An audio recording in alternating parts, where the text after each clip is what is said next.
sure is sure, and oh, when they come down, smiling faces over here, this welcome awaits you.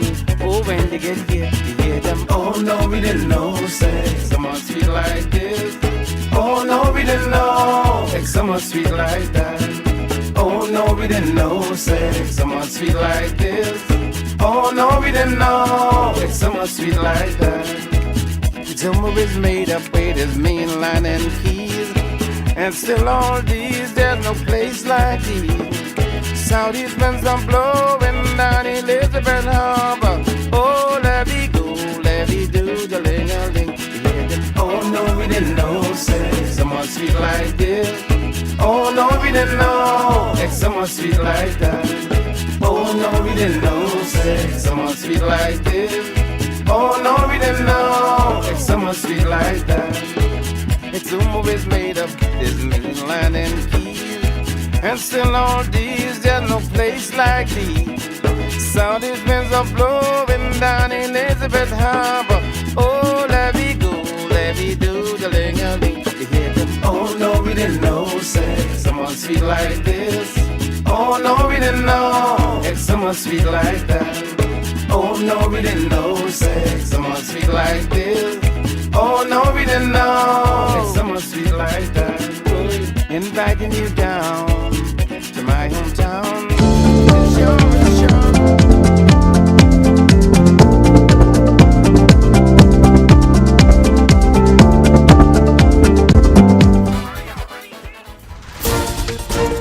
Tonight, another Defense Force officer finds himself on the other side of the law.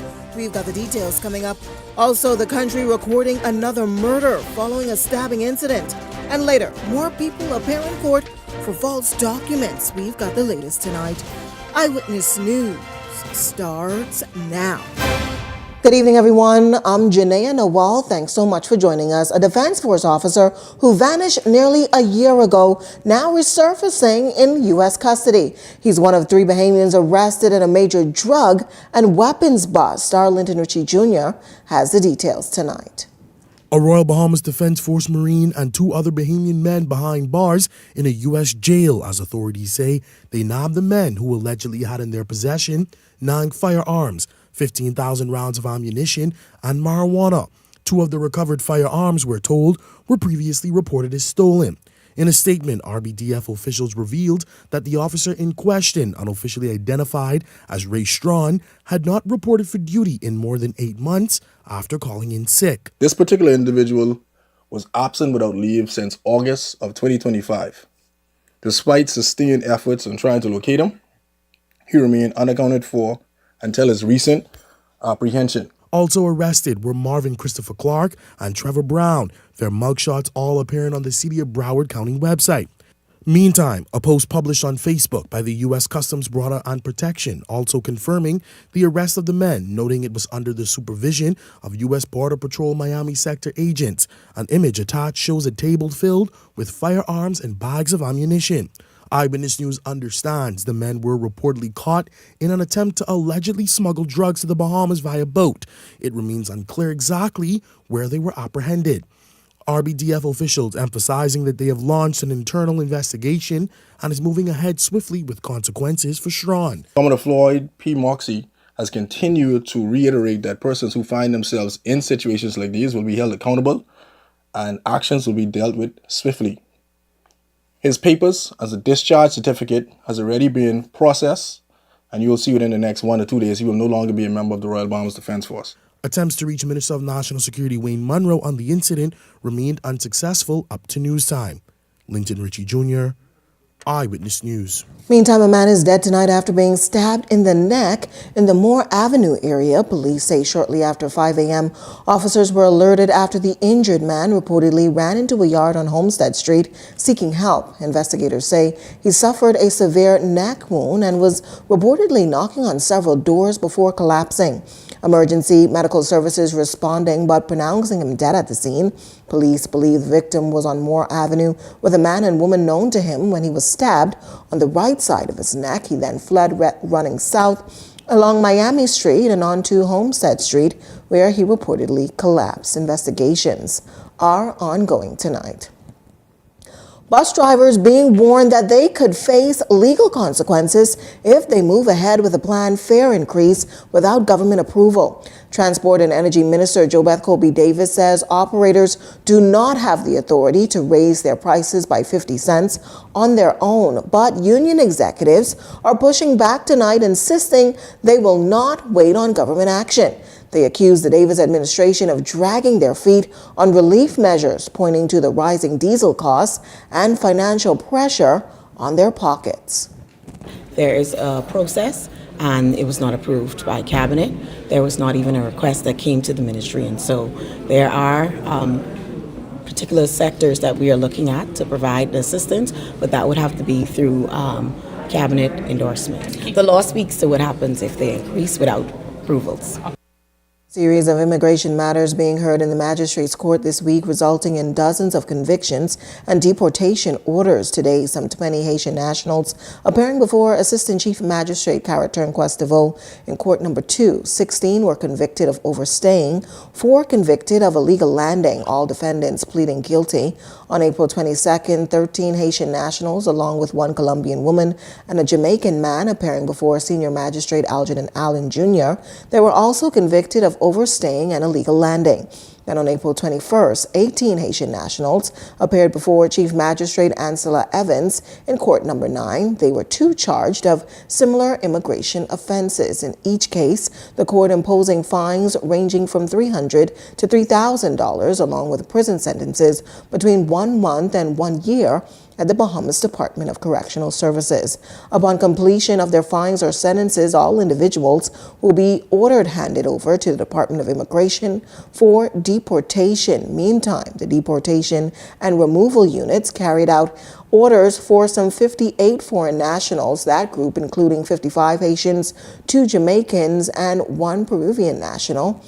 That's the news from the court. Meantime, a woman has been banned from the voters register for 3 years and fined $1,000 after admitted to making a false declaration during voter registration. 44-year-old Vandy Brutus of Socornia Court pleaded guilty before Senior Magistrate Kendra Kelly Burrows. The court heard that while Brutus lives off of Prince Charles Drive, she told the parliamentary registration officer that she resided in the Southern Shores constituency. Brutus says she intended to move to the area, but the magistrate making it clear that voters must register where they currently live. She was also warned that failure to pay the fine could result in 2 months in prison. Eyewitness News turning to social media, posing the question tonight: should election registration penalties be stricter? Some 95% of participants voting yes to protect the integrity of elections, 0% voting no. Current penalties are sufficient. Some 4% voting only for repeat or serious offenses. 1% voted that they were unsure. Be sure to continue to participate in our daily digital polls, as your voice matters. Moving on to the political arena tonight, the Progressive Liberal Party taking its Choose Progress campaign to the Berry Islands tonight. The push comes just hours after Prime Minister Philip Davis and party candidates held a rally over in Abaco. Our Devontae Hanna is on the ground in the Berry Islands tonight. What's the latest, Devontae? We're coming to you live from Bullocks Harbor, Berry Islands. We are here at the PLP's rally, and we can tell you that a few supporters are now pouring into where we are on this court. I'll just leave the frame for a bit to show you what we're seeing. The rally is just about to begin. We do see the Golden Isles incumbent, who is here, Pia Global Role. But also, we're going to hear from the candidate for this area, Senator Randy Roll, of course, who will address the supporters that are here on the island. Now, we know that the population here on Berry Islands is significantly small. The PLP currently holds that seat under the North Abaco and Berry Islands banner. We know that it has changed as of this year, according to those Boundary Commission reports. It's now a part of West Grand Bahama. Bimini and the Berry Islands is its own constituency.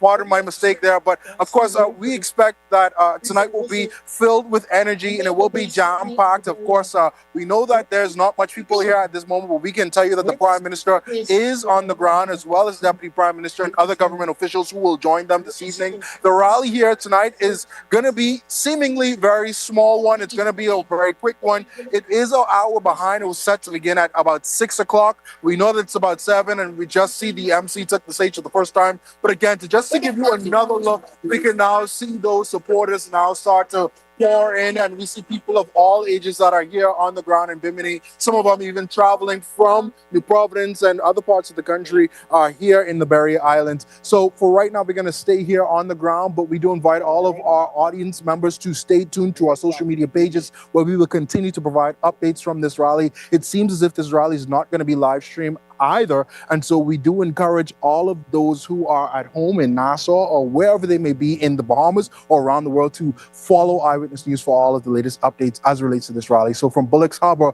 beautiful Bullocks Harbor, I might say, I'm going to send it back to you in studio, Janelle.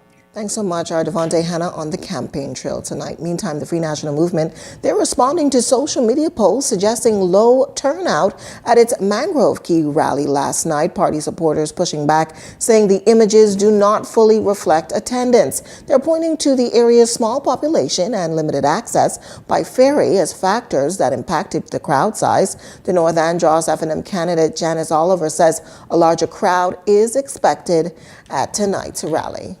We found that in being persons in the opposition are a bit hesitant in showing their faces to certain rallies because of victimization, and we understand that. Now, as to the crowd in Mangrove Key, I can't say much about that. It did happen on a key where much persons are not living, but through it all, I feel quite safe, secure, and believing that North Andros will assist me in bringing this home into the FNM's count. Well, there are 2,536 registered voters over in Mangrove Key, South and Central Andros, that constituency. This according to the Parliamentary Commissioner Harrison Thompson. Free National Movement officials say just over 200 people attended last night's rally. We are asking you on May 12th to stand with him and to roll Leon Lundy out. What are we going to do? What we gonna do? They believe your accounts. They believe that they can neglect you and you'll still be there waiting. They believe that you could be waiting for Crown land, and if you're not on the right side in their mind, you can't get it, but yet somehow you will still show up and support them. They thought you were going to be afraid to be out here tonight. They thought in South Andros people were going to be afraid to show up to support Julian Gibson. But I'm told that you are sick and tired of the nonsense.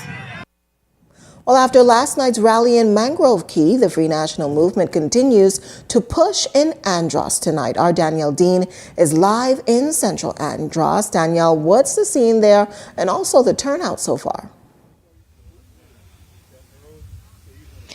Well, yes, that's right. Good night, Janeo. We are here at the FNM headquarters here in North Andros. I'm going to ask my cameraman Vince to just do a quick pan. We're not quite seeing those large numbers like the FNM North Andros candidate Janice Oliver said we could expect tonight just yet, but there is still time. The rally is set to begin around 8 p.m. We know that the numbers were seemingly pretty low over on Mangrove Key last evening for the FNM rally that was facilitated for Mangrove Key, Central and South Andros candidate Julian Gibson.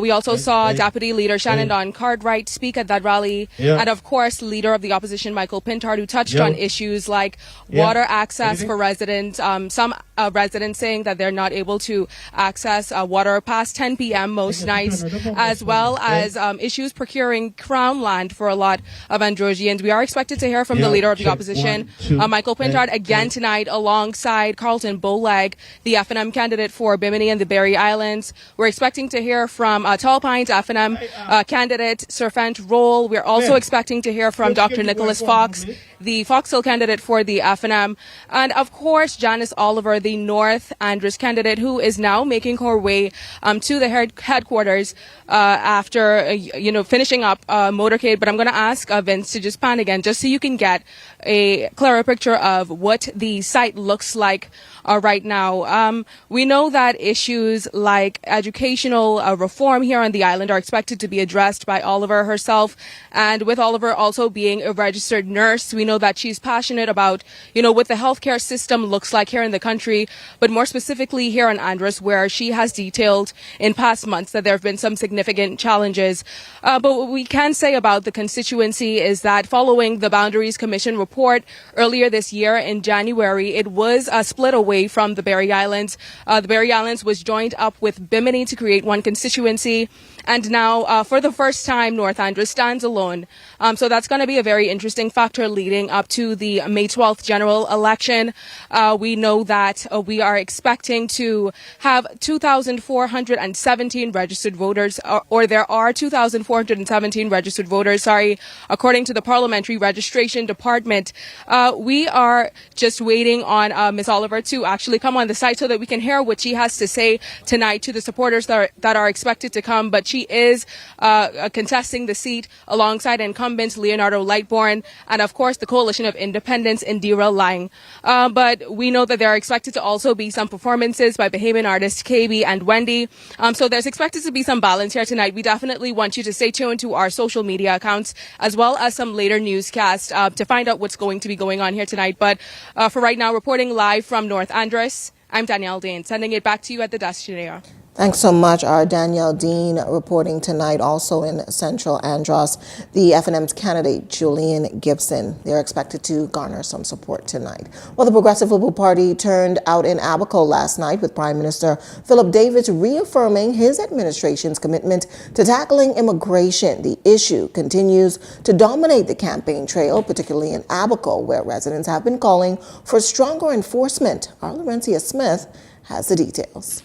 I support the Progressive Liberal Party for my grandchildren and my great-grand. And I believe Mr. Fox is the man who could stand up for the Abaconian. Because the PLP look out for the people, the Bahamian, the youth. Supporters turned out in full party colors, making their case why the Davis administration deserved another 5 years in office. As the Progressive Liberal Party took their message to Abaco on Wednesday night, with governance and leadership front and center. Addressing the crowd, Prime Minister Philip Davis making it clear that his administration is taking a firm stance on illegal migration and unauthorized development on Crown land, warning that the law will be enforced. Crown lands is for Bahamian. We mean that. And people have come to learn if we build on Crown land without permission, we're going to knock it down. We knock it right down, and nobody's playing, not my minister. Let me add to that. If we find that you're here without full documentation, we will report you. Meanwhile, Works Minister Clay Sweeting also backing that message, saying that his team is focused on work, addressing the issues in the shanty towns, not just court injunctions. Also addressing the crowd was a fresh face to the Progressive Liberal Party lineup, Bradley Fox Jr., the candidate for Central and South Abaco. Let's let Dusty Footboy from Sandy Point a chance and a seat at the table to help lead this country.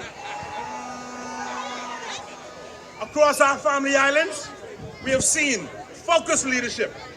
What focused leadership from this administration and real investment can achieve. Meanwhile, Pine Ridge incumbent Ginger Moxie told supporters that the islands deserve stronger governance than what she says was provided by the Free National Movement. Referencing Hurricane Dorian, Moxie says residents are more than survivors of the Category 5 storm. And North Abaco candidate Kirk Cornish making a similar case, urging voters to back the PLP's vision for continued progress. Our loved ones were left in trailers. That was the FNN's compassion, to allow our loved ones to rot in trailers. Keep the FNM out. Get out! Abaco ain't forget. Also addressing the base, Deputy Prime Minister Chester Cooper and the incumbent for the Elizabeth constituency, JoBeth Colby Davis. Among those who also brought remarks was the candidate for Fort Charlotte, Sebas Bastian. He voiced his support for fellow party candidates, Cornish and Fox Jr., while also reflecting on recovery and rebuilding efforts following Hurricane Dorian. Myself, along with a team of volunteers, were some of the first ones here on the ground. We helped evacuate the families. We flew hundreds of people back to Nassau. We found them shelter, support, and that was at a time when the former administration left them behind. And when the storm passed and the cameras left, when many looked at Abaco and saw devastation, I came back and I built. Right down the street, I built the Resilient Square. Laurentia Smith, Eyewitness News. Well, Deputy Prime Minister Chester Cooper is shutting down claims that he plans to step away from politics at the end of government's term. Cooper says a social media post by ZNAS Digital misrepresented comments made during a PLP rally in Abaco last night. He says Prime Minister Philip Davis was not referring to him, but to South Abaco MP John Pinder, who has confirmed he will not seek re-election. In a response online, Cooper insisted he has no plans to leave frontline politics, saying his partnership with the Prime Minister remains strong. He also called for greater accuracy in political reporting. Dame Janet Boswick is urging Free National Movement supporters to stay strong on the campaign trail, warning that defeating the governing Progressive Liberal Party will be a hard task. Boswick making the comments at the opening of the FNM candidate Ellsworth Johnston's constituency office. Despite the warning, she said she believes the party can still secure a victory come May 12. And yes, it is a hard task. You going up against an entire government, but it's more than a government. You going up against the monies of the Numbers boys and some other boys. You going up against a government which will use every possible method to ensure that it stays in power. It takes Almighty God and your determination and commitment to win. But we can win, and we must win. As the nation gears up for the next general election to hit the polls, our Rebecca Bain is hitting the ground in Carmichael to get the political temperature there. Here's that report. Carmichael is shaping up to be one of the most competitive constituencies this election, with 5 candidates officially in the race and only one set to emerge as Member of Parliament on May 12th. The COI, Charlotte Green. Mr. Bell is carrying the swing. Fire! More fire! The seat is currently held by incumbent Keith Bell, who won by nearly 2,000 votes in the 2021 general election. Some residents say they support his return to office. He did a lot of stuff. He was there for the people at his office. A lot of people would go there on different days, and they were able to be helped in many ways. He had a fruit and vegetable program going on. While others say they are ready for change, citing issues they believe have not been addressed. Sitting MP, it's worthless. I haven't seen Keith Bell since the start of this, since he got in. They say they spent $141 million in beach and parks, but this park is the sliding effects from almost 10, 12 years now. The roads need to be resurfaced. Bel Air Park was destroyed by him. I have to go in Victoria Garden to use their park or carry them on Sanders Beach. The voice I've ever seen, Carmichael, it's filthy. Free National Movement candidate Arinthia Komalafe is also drawing support, with backers pointing to her familiarity with the constituency. She is for everything, especially children. She loves children and she loves sports. And I think she's going to do good because she's going to make sure that the children have places to go for the sports, especially sports. She is into sports. But some residents question her third attempt at a seat after running under different political banners. She was telling the people of Carmichael, giving them reason as to why they should not vote for the Free National Movement. This time she joined up with the Free National Movement, and that language has changed. You're saying to me now, oh, it's good to vote for the Free National Movement. Coalition of Independence candidate Charlie Green is also in the race, with some residents saying they are open to supporting an alternative to the two major parties. She has told me her concerns and her vision and everything.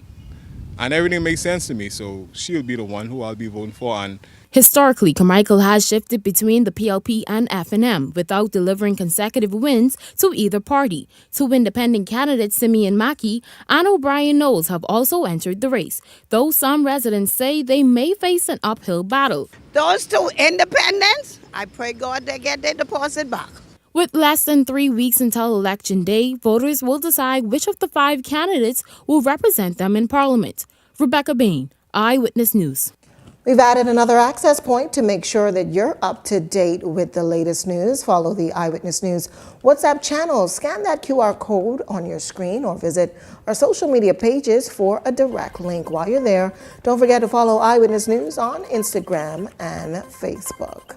Well, if you've got a news tip or if you've seen news in the making, call the Aya News hotline 397-6397. We also invite you to send your letters to the editor for publication on all of our social media platforms, Eyewitness News Bahamas at gmail.com. And if you're watching on our Facebook or YouTube page, share your thoughts about today's stories in the comments section. We want to hear from you. We're just getting started in Eyewitness News tonight.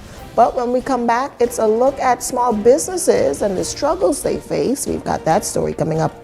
And later tonight, local communities regain access to a clinic that is said to ease the pressure on the country's main healthcare facility. We've got more on that right after this break. Vibes is resilience in motion. So even when things go out of sync, we do what it takes to bring the vibes back. At BTC, we understand your vibes because we live it. That's why we are dedicated to building a network as resilient as you, with a team of familiar faces working every day to keep you on beat. You are at the heart of everything we do. Our commitment is to keep your vibes flowing, no matter what. Foreign commercial banks have been closing across our islands. For thousands of Bahamians, our country's post office savings banks are a lifeline, providing safe and secure banking. But Michael Pintard says, We will abolish the bank through the post office system. That's a risk Bahamians can't afford. That's why the Prime Minister is making post office savings banks stronger to protect Bahamian families and small businesses who rely on them. Got that crispy onions crunch, take a bite, it's a smile. Sweet onion sauce drip, happy running down my side. Pepper jack cheese, bring a little playful wow. Brioche bun soft like a cloud on this ride. Oh, let's get chicky with it. Hey, taste the sweet side of things. Every single bite, so litty. Got my whole crew doing their thing. Crispy onions, sweet onion sauce. Pepper jack cheese, going off. Brioche bun, sitting pretty. Let's get KFC, it's finger licking good. Everyone hates a dead cow battery. Why not get a battery that lasts and has a 12-month warranty and is only $64.50? Intercontinental batteries are made with German technology, compatible with Japanese, US, and European vehicles, and adapts to warm climates. All right, good to go. These batteries are high quality, affordable, innovative, and only available at AID. Visit us online or WhatsApp us at 427-0026. AID, all you really need and more. Captain Cash & Co. viral videos have shown you using what is said to be super speed to deliver cash to citizens around the world. Can you explain this? Those people are simply taking advantage of Cash & Go's Cash Now money lending service, our easy-to-use money lending portal. How does it work? Well, you simply enter your information along with a recent payslip, a picture of your ID, and then select your loan amount and the repayment term. We review it as soon as possible. And once approved, we could have your cash delivered to your mobile wallet, or we could send it directly to a bank of your choosing. Any more questions? No. Thanks, Cash & Go, man. It's Captain Cash & Go. It used to be when one line faulted, the whole neighborhood went dark. Now, this device sends a pulse, finds the problem, and reroutes power, so more homes stay connected. Upgrades like this one are reducing outages and transforming our grid, making it stronger and smarter. That means more reliable power, lower operating costs, and lower bills. Instead of short-term patches or temporary fixes, we're building a modern new grid. This segment of Eyewitness News is brought to you by EV Motors Fleet Sales Division. For 2026 commercial vehicles, call 821-2403 today. Welcome back. Here's a look at your Eyewitness News gas tracker, $6.58 at Esso tonight. Rubis and Shell both coming in at $6.64. It's your local prices at the pump. Welcome back. You're watching Eyewitness News. Well, tonight, small business owners across the Bahamas, they're sharing their realities, highlighting both the growth and struggles behind entrepreneurship. Our Rebecca Bain has the details tonight. Thousands of small businesses have emerged across the Bahamas over the last 5 years, with many entrepreneurs saying it was one of the best choices they've ever made. Entrepreneurship was always something that I was drawn towards. Community, the connections, the support, and believe it or not, the growth that it brings as an individual and as a professional as well.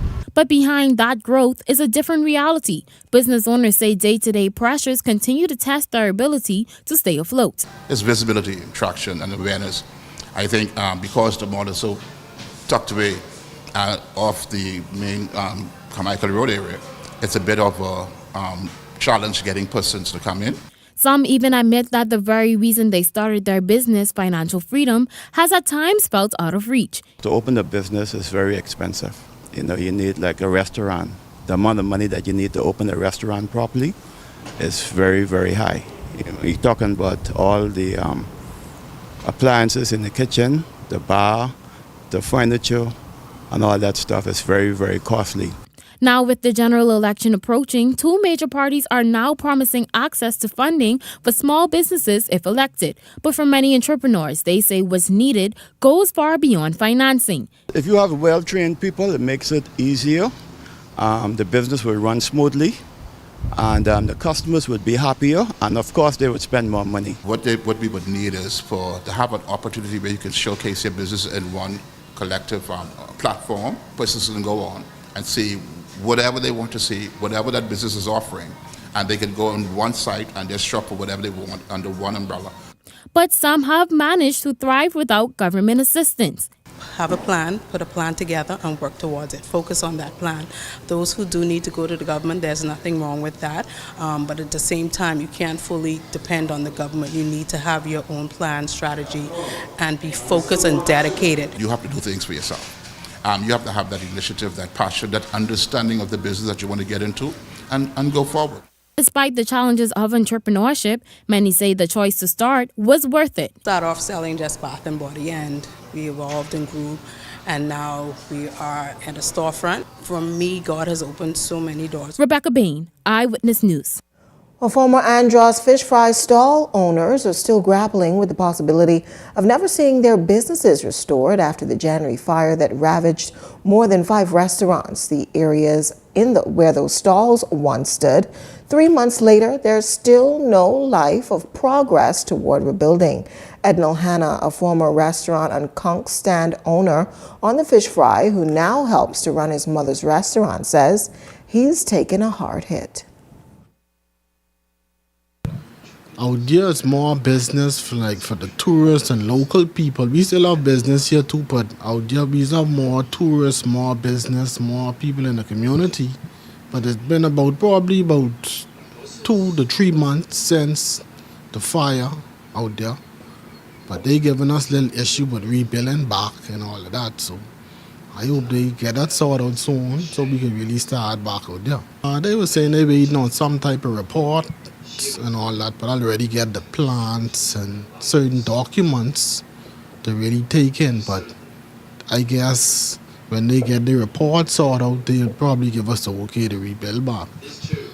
You know, like this election season too, so I don't know if they wait until after election or what to really give us the okay. Another vendor who opted to remain off camera said she was told officials cannot proceed with the required investigation or file a subsequent report, given that there's nothing left of the stalls to examine. FNM North Andros candidate Janice Oliver says instances like this are why she's been heavily advocating for the island to get a functional fire engine and trained personnel to operate them. Persons would have lost livelihoods, possessions, and so forth. And so, yes, having a fire engine, a proper working fire engine, and not so much that, you also need persons trained in firefighting. And so these things we want to make sure we have here on the island so that persons can feel safe in the environment and knowing that we have these facilities available in the event that such things would happen again.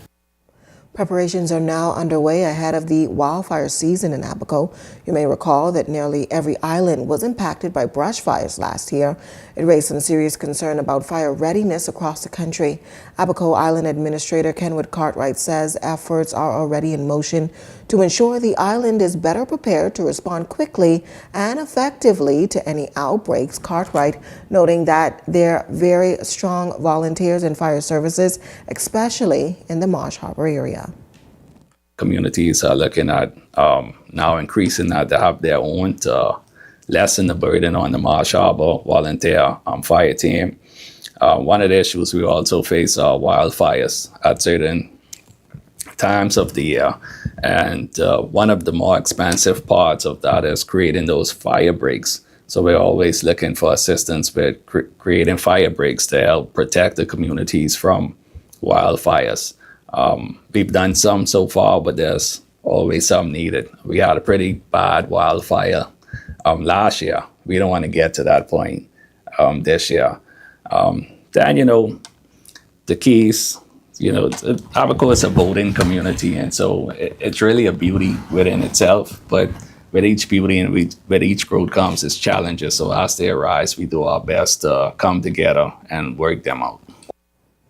Well, a local clinic that's been a staple in eastern New Providence reopening today as government officials continue to strengthen the country's healthcare sector and make it more accessible for more residents nationwide.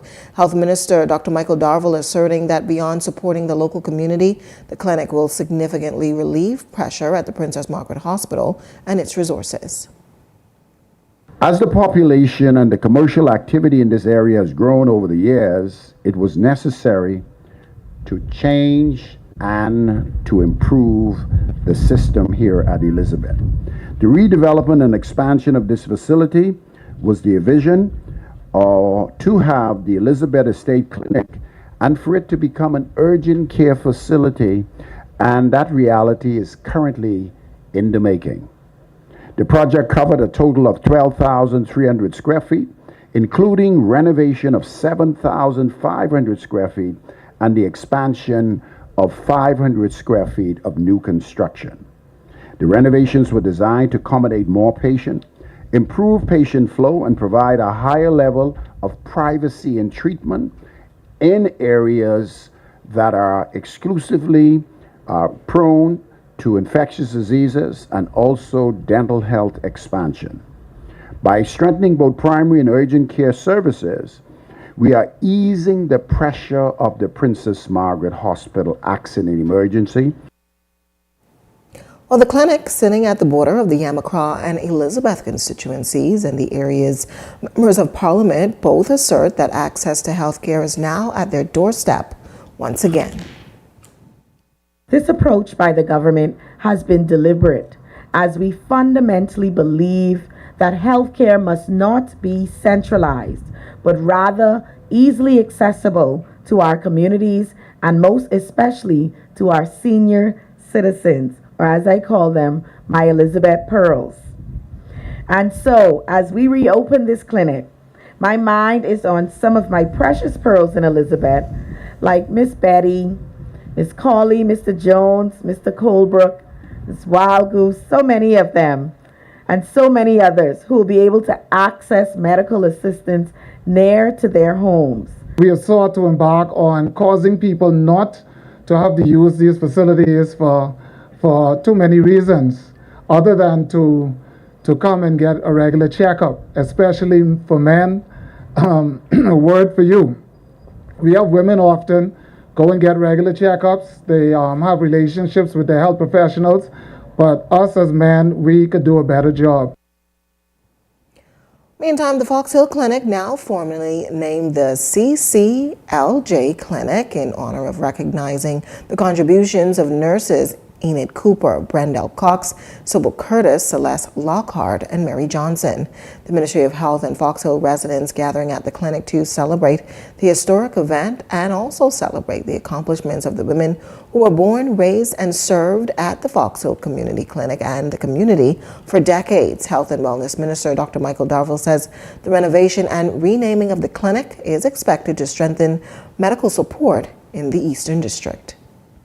The renovation of this clinic, because of historic value, is essential for the plans we have in the Department of Public Health. This is a wonderful day.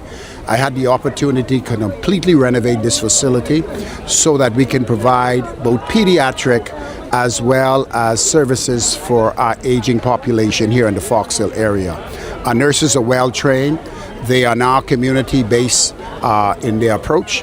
And so a lot of the work will stem from this clinic, but our staff will go back into the community and the schools in close proximity.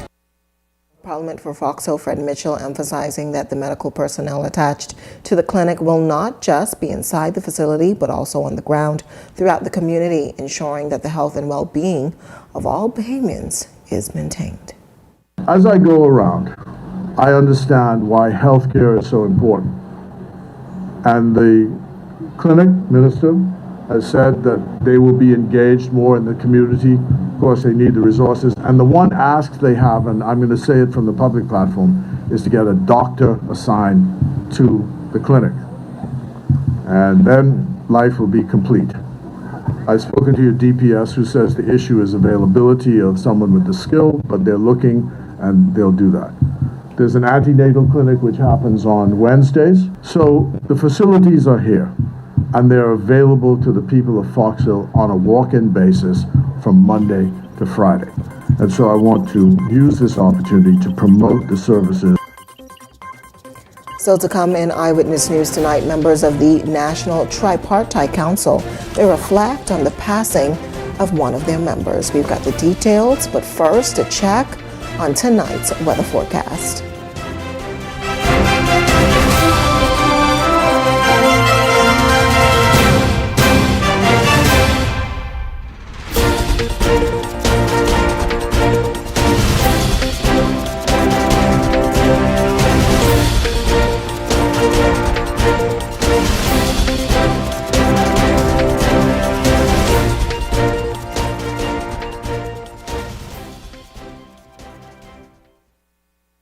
Are you better off today? Brave Davis and his cronies are. Extravagant taxpayer-funded trips, a luxury car for Philip, and hundreds of millions in no-bid contracts for their allies. But for us, gas and groceries through the roof, VAT on bread basket items, healthcare broken and unaffordable, and illegal immigrants flooding our communities. While Brave Davis and his cronies keep getting ahead, we pay the price. Under the F&M, that changes, because their job is to work for you. If you want to save, then follow the savings and head to Super Value or Quality Supermarkets for specials like Rainbow Corned Beef, 12 ounces, $2.39. Hunt's Ketchup, 32 ounces, $3.89. Grill Master Beef Patties, 2 pounds, $6.99. Sweet Mangoes, 2 for $3. Yellow Onions, 3 pounds, $2.99. For every meal, for every snack, nobody feeds the family like Super Value and Quality Supermarkets. Bahamian ownership in fly fishing is very important. Not only does it create opportunities for Bahamians, this is our industry, so we're proud of what we do. Opportunity is important. It's the story of my life, because with the opportunities, you can chart your own course. Prime Minister Davis and his team see the opportunities by providing these grants and what it can do for our country. It's just wonderful, and I'm glad to see these ventures working so that other people can get involved. This is real. Let's do it. Let's do it. Let's help ourselves. There are a lot of new opportunities in our country. We are building an economy that includes everyone. And you chose to come to BTVI. The best place to learn. Expanding and updating BTVI. It prepared me for the future to be an entrepreneur. And this is what this is all about. We are creating more opportunities for more Bahamians, because opportunity is the key to success. Tourism today, Bahamas tourism today. At the Futura 2026 International Tourism Trade Fair in Madrid, Spain, Director General of the Ministry of Tourism, Latia Duncombe, District Manager of Sales in London, Franz Taylor, and Director of Leisure Sales at Atlantis, Erica Valbuena, highlighted the importance of the Bahamas' presence at the event. This is our third year in the Bahamas, engaging with the trade, the travel trade, discussing the European market, Latin America, more specifically those countries that speak Spanish and also Portuguese, meeting with the airline partners as well. So as we engage, one of the things that we realize is that they want to understand and to experience the destination, especially from a diving perspective, those cultural experiences. So as we looked and as we had the various discussions, promoting our people-to-people programs, speaking with the connectivity, things to do in the destinations, and certainly a lifetime of islands that they're all interested in enjoying. So it's been a very productive FITOR 2026. We know that Spain is very important for us. It's our number 5 in Europe, and we are planning to have more arrivals coming from this area as we see potential. As the Spaniards are beach lovers, they want more of an authentic experience in terms of cultural immersion, so we know that we can provide that to them through many of our programs, such as the People-to-People program. So we're excited about these meetings, and we're definitely going to follow up and make sure we increase our arrivals from Spain to the islands of the Bahamas. It's the second year Atlantis Bahamas is participating at FITOR. We're very happy that the Ministry of Tourism has taken the initiative to participate in this massive trade show. It's been 3 years that the ministry has been coming, and it's one of those trade shows that is a must for our global reach. For more tourism updates, visit Tourism Today or Bahamas.com. I'm Michael Miller, and this is Tourism Today. Foreign commercial banks have been closing across our islands. For thousands of Bahamians, our country's post office savings banks are a lifeline, providing safe and secure banking. But Michael Pintard says, we will abolish the bank through the post office system. That's a risk Bahamians can't afford. That's why the Prime Minister is making post office savings banks stronger to protect Bahamian families and small businesses who rely on them. You're watching Eyewitness News. Welcome back. Well, today kicks off 2 days of exciting, empowering events for Christians who are also entrepreneurs. Life Worship Center hosting its annual My Best Life Now conference, but expanded to include an impartation experience. It's being held tonight at Bahamas Faith Ministries. The event, which is free of charge, is expected to feature Dr. Bill Wilson, internationally acclaimed pastor, leader, entrepreneur, and innovator. Senior pastor of Life Worship Center, Bishop Denzel Roll, gives more details. Dr. Bill Winston is going to be, it's going to be a church service per se. We're going to do, your typical praise and worship and very few preliminaries. And then we're going to get Dr. Winston on the stand. His ministry owns shopping malls. I think it's the largest black-owned grocery store in the United States. His business school is in 5 continents. His church membership is about 30,000 or so members. His heart is just seeing people wanted the kingdom of God. His heart is still evangelism, just a pure, anointed man of God. He's 82 years old, but still moving around the world and doing major ministry. And we made contact with them, and he has consented to come and join us this year. Well, tomorrow morning, the team will be gearing up for its My Best Life Now conference under the theme Salt in the Marketplace. It's being held at the Sandals Resort.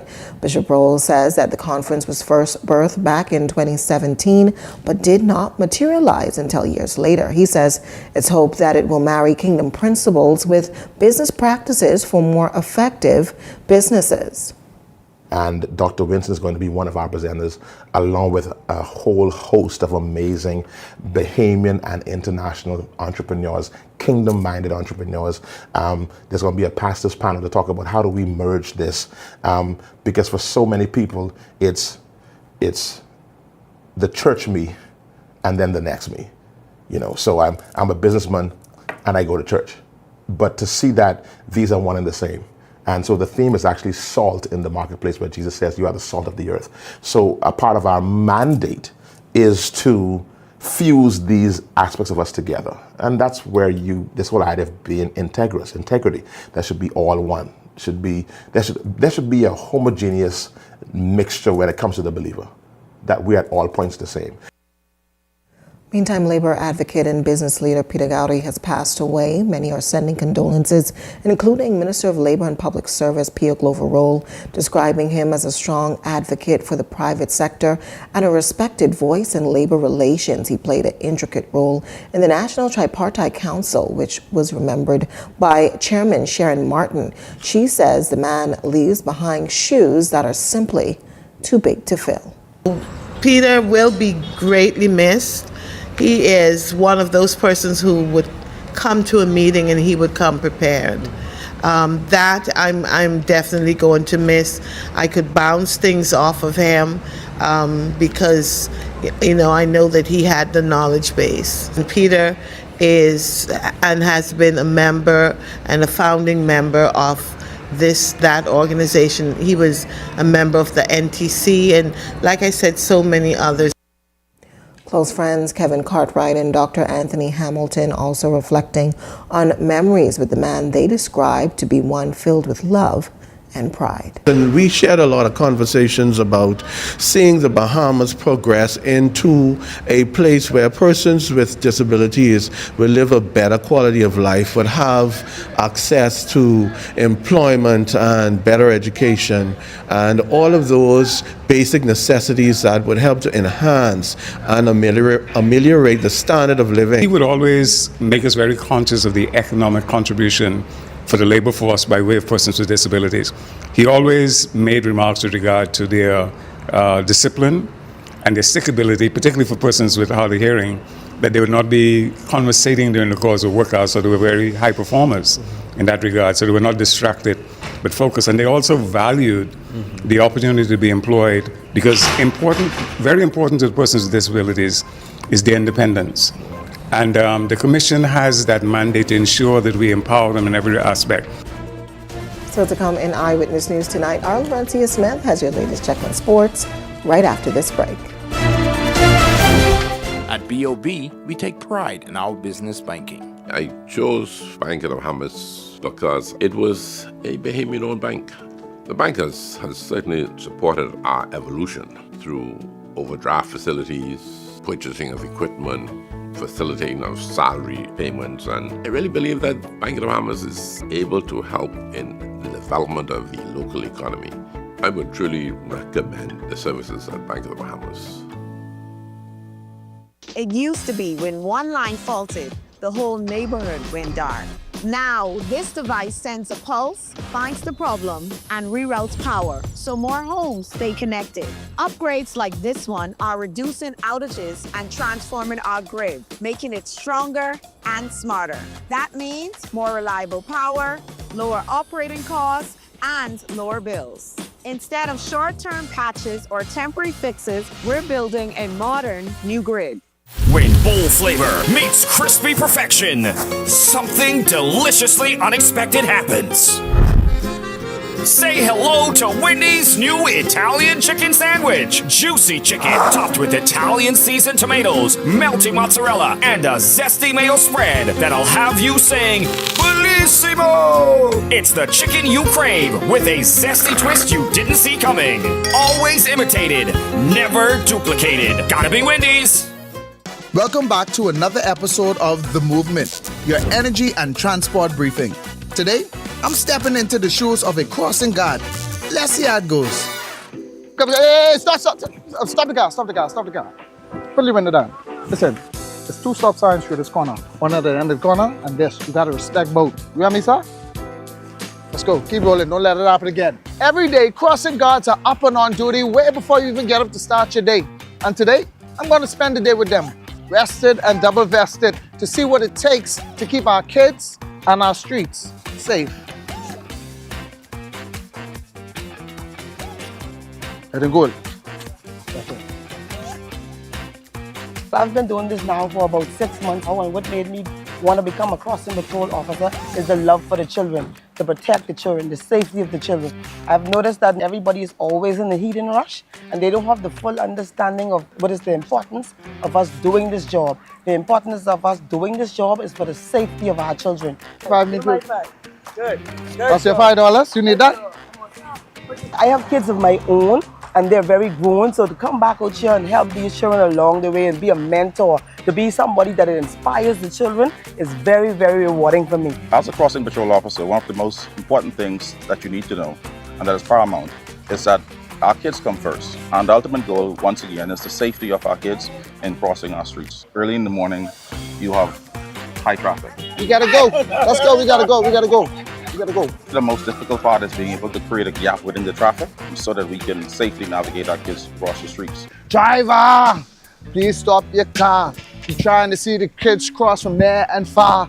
Driver, when you see this, then stop. Because if you don't stop, then your car could drop in a pothole. And like you say, see, I tell you slow down because the children got to get in the schoolyard. A party of promises. Over the past 5 years, what has the PLP really done? The failed sale of the Grand Lucayan Hotel in Grand Bahama left thousands of nurses unpaid and medical facilities crumbling, drowned Bahamians in sky-high power bills, and left no path to real energy reform. Hundreds of unpaid government vendors waiting to be paid, while no bid contracts are delivered on a silver platter. And the weakest border in the region, while passports are given out like candy. Is the PLP a party of progress or promises, paid for by the Free National Movement?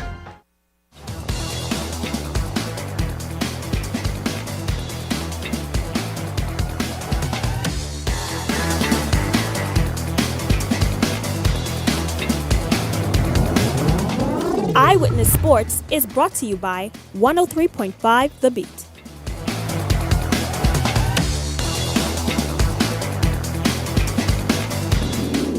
Bahamian karting standout Lennox Lockhart returned to the European circuit over the weekend, delivering a strong performance at the round 2 of the WSK Euro Series. The 10-year-old finished 7th overall in the Mini GR3 final, crossing the line in 9 minutes 5.238 seconds over 10 laps. Lockhart gained 4 positions from his 11th place pre-final ranking, holding his own in a competitive field of 36 drivers. Now, speaking after the race, Lockhart shared with the local Sports Daily, it was a great feeling to finish among the top 10 drivers in the world in the class. As he continues to build momentum on the international scene, he says it was very tough fighting against the best drivers in the world. I was able to compete against them and learn a lot of new skills while battling with them on the track. It was very fun and competitive. Now the young athlete will be eyeing for top position over the weekend in Italy. So definitely stay tuned for more from Lennox. Well, that's what's making sports at this hour. I'm Laurentia Smith. Stay tuned for more news on the other side of the break. Better off today, Brave Davis and his cronies are. Extravagant taxpayer-funded trips, a luxury car for Philip, and hundreds of millions in no-bid contracts for their allies. But for us, gas and groceries through the roof, fat on bread basket items, healthcare broken and unaffordable, and illegal immigrants flooding our communities. While Brave Davis and his cronies keep getting ahead, we pay the price. Under the F&M, that changes, because their job is to work for you. We have made significant progress on the installation of the temporary causeway at the Tino Beach Bridge. The causeway, when completed, will allow all vehicle types to access Tino Island with no weight restrictions. So since the passing of Hurricane Dorian, the Lucayan Service Company has been challenged over the past 6 years. We have had major failures within the interior parts of the island on Grand Bahama Highway that lead across to the eastern part of the island, which is the Casuarina Bridge and the Sajak Cable Bridge. In August 2023, after an inspection of the Tino Beach Bridge, there were some concerns. And for 2 years, we've been working very closely with engineers here on island and those that are from out of Nassau as well to ensure that we had the best results going forward. We've been exploring various options to replace the bridge to ensure that we make the best decision on the way forward for long-term sustainability. The causeway will be built by simply dumping fill into the canal. This fill will be compacted to engineering standards. After it's compacted, an asphalt top will be added. After the asphalt top is added, there will be jersey barriers and other traffic management tools to make sure pedestrians and road users are safe. Currently, this is an emergency repair that we're doing right now. It will allow residents on the southern side of the bridge to return to a sense of normalcy. Bukhari Service Company and Tamarind Development Company, we take the environment serious. We want to let everybody know that an environmental study was completed. and we are following the environmental monitoring plan that was provided. We continue to work along with stakeholders and also with outside and exterior entities to make sure we adhere to the plan and we are accountable. And any concerns that they bring to the table, they are foremost addressed in an urgent and controlled manner. Foreign commercial banks have been closing across our islands. For thousands of Bahamians, our country's post office savings banks are a lifeline, providing safe and secure banking. But Michael Pintard says, we will abolish the bank through the post office system. That's a risk Bahamians can't afford. That's why the Prime Minister is making post office savings banks stronger to protect Bahamian families and small businesses who rely on them. Tasha, what you saying? Girl, right here, rushing to cash J.S. Johnson. I gotta renew my insurance. Oh, I with JSJ too, but I don't wait in line. I just pay online. Stop it. How you do that? Just email info@jsjohnson.com and say, sign me up for the online service center. They'll reach out and hook you up. You ain't never have to stand in line again. Amen to that. Save time. Pay online. Sign up for J.S. Johnson's online service center today. Insurance, peace of mind. You're watching Eyewitness News.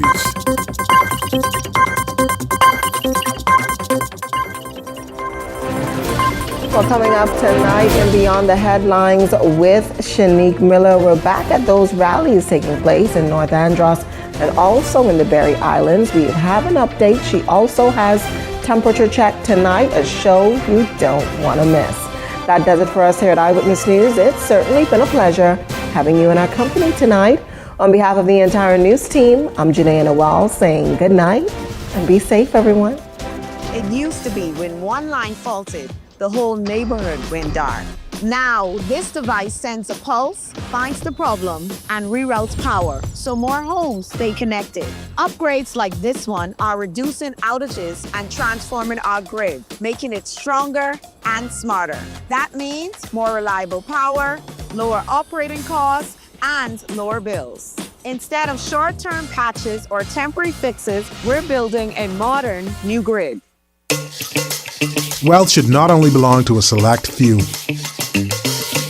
At Investar, we believe the door should be open to everyone. We provide options for planning a better future. Everybody get up. Our investment funds are designed to assist you in reaching your long-term financial goals.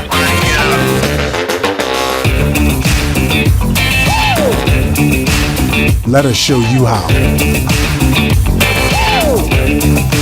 Everybody get up.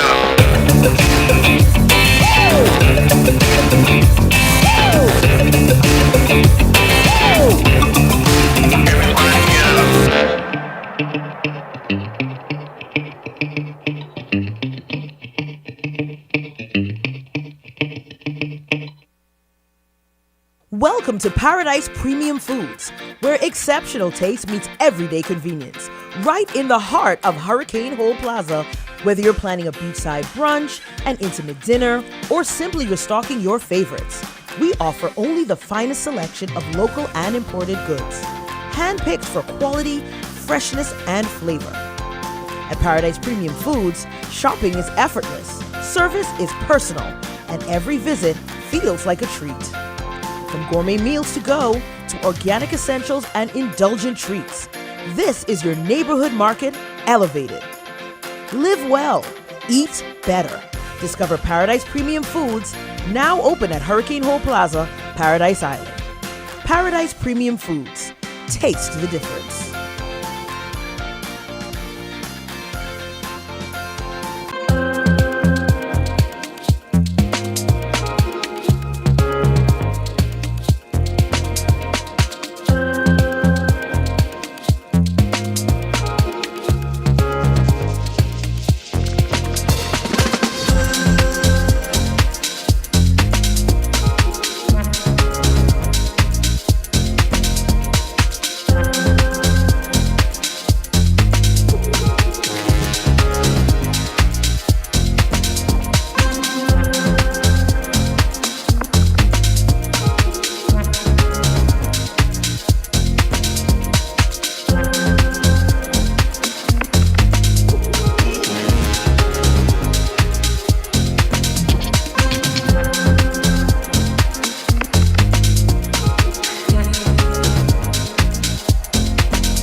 play for fun, not for funds. In the Bahamas, we play hard, but we live smart. We love a little competition, a little excitement, a little thrill. And at Island Luck, gaming is all about entertainment. Shared moments, celebrating the wins, and enjoying the experience. The key is simple. Play for fun, not for funds. When you set a budget before you start, and know your limits, you stay in control. And when you're in control, the game stays what it's meant to be. Fun. So play for fun, not for funds. Must be 18 and over. Island Luck reminds you that it's only a game, so please game responsibly. It used to be when one line faulted, the whole neighborhood went dark. Now, this device sends a pulse, finds the problem, and reroutes power, so more homes stay connected. Upgrades like this one are reducing outages and transforming our grid, making it stronger and smarter. That means more reliable power, lower operating costs, and lower bills. Instead of short-term patches or temporary fixes, we're building a modern new grid. Wealth should not only belong to a select few. At InvestStar, we believe the door should be open to everyone. We provide options for planning a better future. Everybody get up. Our investment funds are designed to assist you in reaching your long-term financial goals.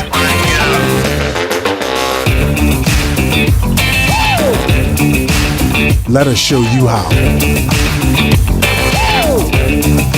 Everybody get up.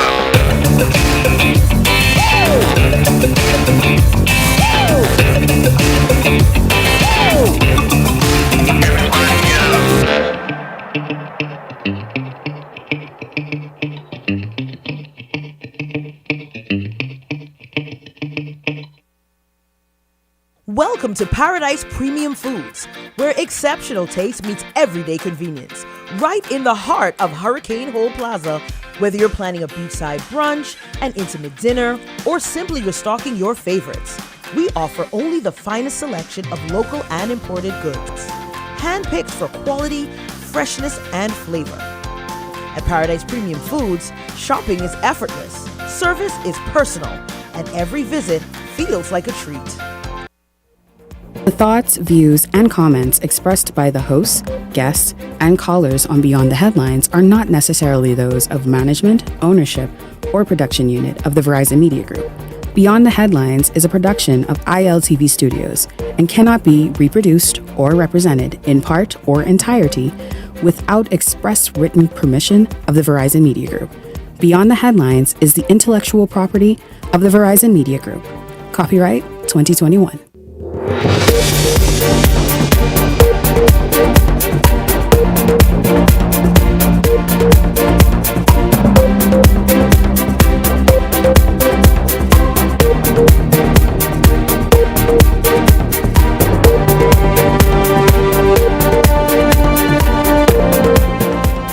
Coming up tonight, the PLP and FNM on the Family Islands again tonight, rallying supporters 19 days before the general election.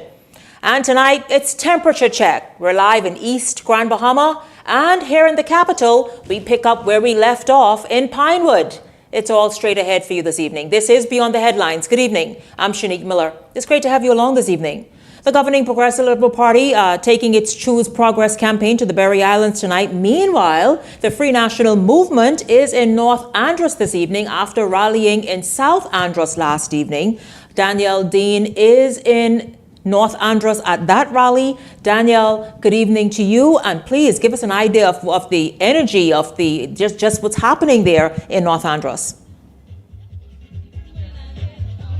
Definitely, Shanique. Like you said, I am here at the headquarters in North Andros, and I gotta tell you, it's a much different scene than it was about 40 minutes ago during the 7 p.m. newscast. It was pretty quiet earlier, but then, suddenly there was loud music and a motorcade that brought in scores of supporters for the Free National Movement. Now, as you can see behind me, there's not much activity on stage. Actually, nothing has gone on as yet. We have not had our first speaker of the night. We know that the North Andros candidate, Janice Oliver, is preparing to take the stage first tonight, but then we will be hearing from Dr. Nicholas Fox as well, who kind of briefed me a little bit a few moments ago that he will be tackling conversations on healthcare. We will also have Sir Fred Roll from the Tall Pines constituency, the candidate for the FNM for Tall Pines. We also will be hearing from Leader of the Opposition, Michael Pintard, as well as former candidate for the North Andros and Berry Islands constituency when those two constituencies were still combined, who said he will be touching on the infrastructural progress here on the island and the successes achieved during his tenure as the minister. So the night is looking pretty full. The schedule is looking pretty full. We'll definitely be keeping everyone posted via our social media pages. But for right now, things are looking a lot more lively than they were earlier today. And we will be keeping you guys posted. But reporting for the Beyond the Headlines tonight, I'm Danielle Dane. Back to you at the desk, Shanique. Danielle, thank you very much. Thank you so much. Danielle Dean live in North Andros this evening, where the Free National Movement is beginning its rally there in the northern part of Andros. Meanwhile, the Progressive Liberal Party is in Berry Islands tonight. They are rallying after rallying in South Abaco last evening. Devontae Hanna is in the Berry Islands tonight. But the latest, Devontae, what is it looking like in the Berry Islands? Well, Shanique, right now we can tell you that the energy has shifted a bit. Earlier when we came to you out here, it was just a bit empty, but I can tell you that there's a bit of a crowd that has now started to gather here in Bullocks Harbor. At this moment, the Deputy Prime Minister is addressing rally supporters, PLP supporters that is, and he's pushing that message of choose progress. I can tell you actually just now before we hopped on this Zoom call, the Deputy Prime Minister sought to address that post last night that said that he was taking a step back. He said that he's not taking a step back. In fact, he's taking a step for progress, and he's taking that step for progress for the people of Berry Islands and for people across the country. Also, we heard from the current or incumbent member of Parliament for the Berry Islands, that is Leonardo Lightburn. He says that obviously, the PLP has done their work since coming into office. He touted specifically 95% of the roadworks here in the Berry Islands are completed. He said that in the coming week, though, those roadworks, that is, will be 100% completed. And I can tell you, Shanique, just from drive here from the airport to this park where we're stationed at, it's about a 5-minute drive. The roads are some of the smoothest that I've ever seen in the country, hands down. I can also tell you that the Member of Parliament for Golden Gates and the Minister of Public Service and Works, Minister Pia Goverol, she says that there's 0% unemployment here on the ground of the Berry Islands. She says that is a sign of a growing economy. And of course, we also heard from the PLP's candidate for this area, that is Senator Randy Roll. He says, he's going to continue doing his work and he's going to use this platform to do more for the community of Berry Islands. He talked about being from here, his parentage coming from here, and his grandparents being born here in the Berry Islands. And basically he's saying that he's a son of the soil. And he says that he's going to take that same passion that he grew up with from Berry Islands and continuing to visit the island. And he is going to do it for the Bahamian people if they give him a chance. As I mentioned, the Deputy Prime Minister is on stage. In just a few more moments, we're going to hear from the Prime Minister, and that will be it from here, from Bullocks Harbor in the Berry Islands. So right now, reporting from the PLP's rally, their latest rally tonight, I'm Devontae. I'm going to send it back to you on the desk, Shanae. Thank you so much, Devontae Hanna, live in the Berry Islands there, where the Progressive Liberal Party is rallying. That constituency is called Bimini and the Berry Islands, and that is where they are in the Berry Islands portion. Of course, a moment ago, you saw the Free National Movement in North Andros there at a rally as well this evening. Well, I'll tell you, there's no feedback on that. There's going to be no opinions on it because we're going to jump right in to temperature check. And so, Temperature Check, of course, is a political series that Beyond the Headlines has introduced as a part of this show to be able to give the temperature, gauge the movement, the activity, the interest, the work, and then the response of that work by residents to those who are vying to be elected. We have done already in excess of 20 constituencies around the country. And in order to kind of make up, because of course you all know it's 19 days away now, so we are doing a few new things, particularly when it comes to Grand Bahama, to be able to get Grand Bahama's voice in there versus the people here speaking for Grand Bahama. And so this evening, please welcome to Temperature Check, this aspect of Beyond the Headlines, Leland Line, and Richard Johnson. Gentlemen, good evening to both of you. Welcome to Beyond the Headlines. Of course, it's Temperature Check. And tonight, you all have an opportunity because the team here stopped giving any analysis on Grand Bahama. We stopped. We decided, nope, because you always get a little touchy. So we figured, let's go to y'all and hear what's happening. And so tonight, let's look at the constituency of East Grand Bahama. We know, of course, the incumbent there is Kwesi Thompson. Kwesi Thompson is the Free National Movement's candidate in the East Grand Bahama constituency. He is seeking re-election. Of course, he is, I imagine this may be his third time seeking re-election there in East Grand Bahama. Second time. The second time, thank you very much. The second time, I really thought it was third, but there he is in the center of the screen. Now, to the right of your screen is Dr. Monique Pratt. Dr. Monique Pratt is the Progressive Liberal Party's candidate in the East Grand Bahama constituency. And then first on the screen is the Coalition of Independents, Dexter Edwards, the coalition's candidate in East Grand Bahama. So gentlemen, let's jump in. Let's get right in. We have to quickly get through this. Richard and Leland, please, what do you all know about the COI's candidate, Dexter Edwards? How is he showing up in East Grand Bahama? What is the reception to him in East Grand Bahama? And how is he resonating? Well, Shanique, I don't even know him. So I can't tell you nothing about the individual. I don't know him. I believe he's a brother. They said he's a brother of a former candidate, but I don't know the individual. So I can't speak specifically to him. I don't know him. Leland, what can you tell us about Dexter Edwards? He seemed to be kind of late out the gate in terms of getting his messaging out. I've called a few persons and checked in the community, but again, there's nothing substantial that's there that can say that he started since the campaign. Okay, let's move forward. Now, Richard and Leland, let's look at the PLP's candidate, Dr. Monique Pratt. What is it that we know about Dr. Monique Pratt? How has she been showing up in what is considered an F&M stronghold, East Grand Bahama, and what is the response like to her? So, Shanique, I could tell you, because, they would have had two individuals who would have spent some 34 months or some 2 years, etc., on the ground, right?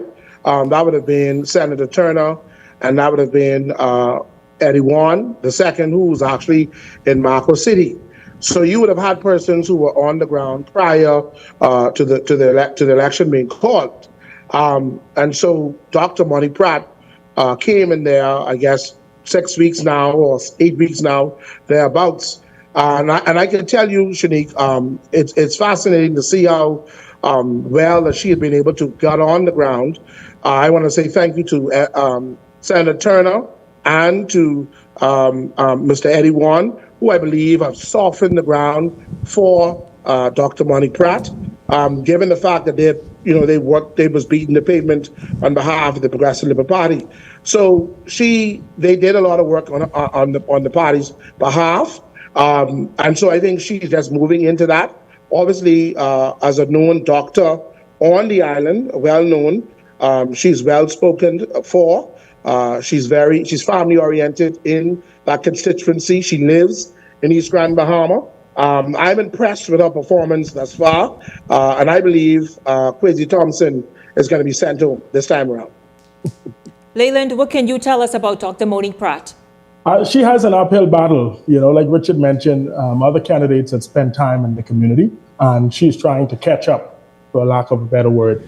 And so the issue that I think she's facing, based on what I've heard from the community, is that when you're coming to an area like East Grand Bahama, you have to do what the F&M has been so successful of doing. You have to knock on every door. You can't be selective. You have to, regardless of who you believe might be a stronghold or you might believe might be a supporter of the Free National Movement, you have to go door to door because you're now a new candidate. You might be the change that can bring someone over. But unfortunately, she hasn't been able to do that so far. And so a lot of PLPs are still upset with the switch. So you're And so saying, Leland, you're saying that Dr. Pratt is not going through and every hook, nook and cranny and every corner of East Grand Bahama? From my experience, she's skipping. She's known FNMs or homes who they believe to be FNMs. She's not targeting. And so that right there is a misstep on her behalf as a new candidate coming to the community. And so she has, in the next few weeks, she has to be able to do that. 1 second, Richard, 1 second. Yeah. Please, because my view on that is that can be said about Crazy Thompson. Well, we ain't reached there yet, Richard. We ain't reached there yet. No, you need. And so, Shanique, if I could finish. Wait, Richard, hold on. Richard, let Leland wrap up his comment. I need y'all because this can be tight. I can bring you all next week. I gonna have to come back to you all next week, but not on East Grand Bahama. Wrap up, Leland. Go ahead. So she just has to make an appeal to everyone as she comes into the community. And some of the mistakes that she's made so far, like the Crown Land mention and these things, she has to clean that up and continue to hit the ground. And that way she'll see a better footing. But as of now, she does not have a good start. Richard, Leland is saying that Dr. Pratt doesn't have a good start. And he mentioned something about the Crown Land and something that she's doing in terms of that. Well, Shanique, again, the Hurricane Dorian has decimated that part of Grand Bahama. And obviously, we will go to that second segment reference to Leland's man of business, where he has been abysmal failure. But the facts are this. She was not in East Grand Bahama. You would have had two individuals who were already beating the pavement prior to her getting the nomination. And so again, let's be fair. Not every candidates are not going to see every constituent. They're not going to see every constituent. And as you know, Shanique, Richard, the candidate should try and get to as many as possible. And if you're going to come on the street, Shanique, gentlemen, I know y'all gonna butt heads right there, and I want the two of y'all next week. I lying, y'all good for Grand Bahama. I love to hear this. So then, with all that energy. But I know you in Grand Bahama, Richard. I know that's why I say we coming from Grand Bahama. I live in East Grand Bahama. So Leland. Right now. Leland, let's start with you. Leland and Richard, shut up. Shut the hell up. And Leland, you speak up now. Leland, let's talk about the incumbent in East Grand Bahama, Kwesi Thompson, seeking re-election. How has he shown up in East Grand Bahama? I will start by saying, been working, still working. That's the motto of Kwesi. You don't have to take my words for it. You can check his social media platform. Kwesi has spent a number of hours and time in the community meeting all residents, PLP generals, FNM generals, COI generals, everyone. And not only meeting them, he's been able to touch so much of the community in terms of the small home repairs and the vouchers. And of course, everyone knows he's an opposition MP. Yes, so thank you. Leland, thank you. Leland, believe me, next week we'll have more time. Richard, jump in. How has Kwesi Thompson shown up and represented East Grand Bahama this term? I don't want Leland to use that opposition MP as a scapegoat. Kwesi Thompson was the substantial minister for finance at one point on this island of Grand Bahama. And he has been derelict in his duties. I believe that the fact that the FNM has hold on to East Grand Bahama more than 40 years, Shanique, and I want you to come to Grand Bahama, go to East Grand Bahama. They have been a colossal failure, particularly Kwesi Thompson in East Grand Bahama, because again, you're talking about the lack thereof. No banking, no gas station, no food. If I could respond quickly before the time is gone. Because again, he has failed. A lot of the issues that East Grand Bahama is facing. Let me make the point. Dr. Monique Pratt has been able, Shanique, to pull over a lot of FNMs to the PLP because the Seems crazy. Yes. Gentlemen, here's one question. Gentlemen, Richard and Leland, where is East Grand Bahama leaning right now? I guess it's two people. What can I say? PLP.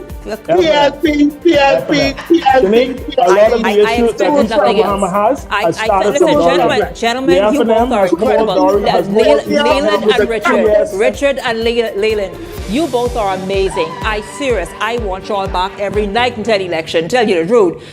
We got more Grand Bahama constituencies to talk about, and I can call on the two of them to talk about it. Listen, Temperature Check is back with Pinewood when we come back right after this break. Stay close.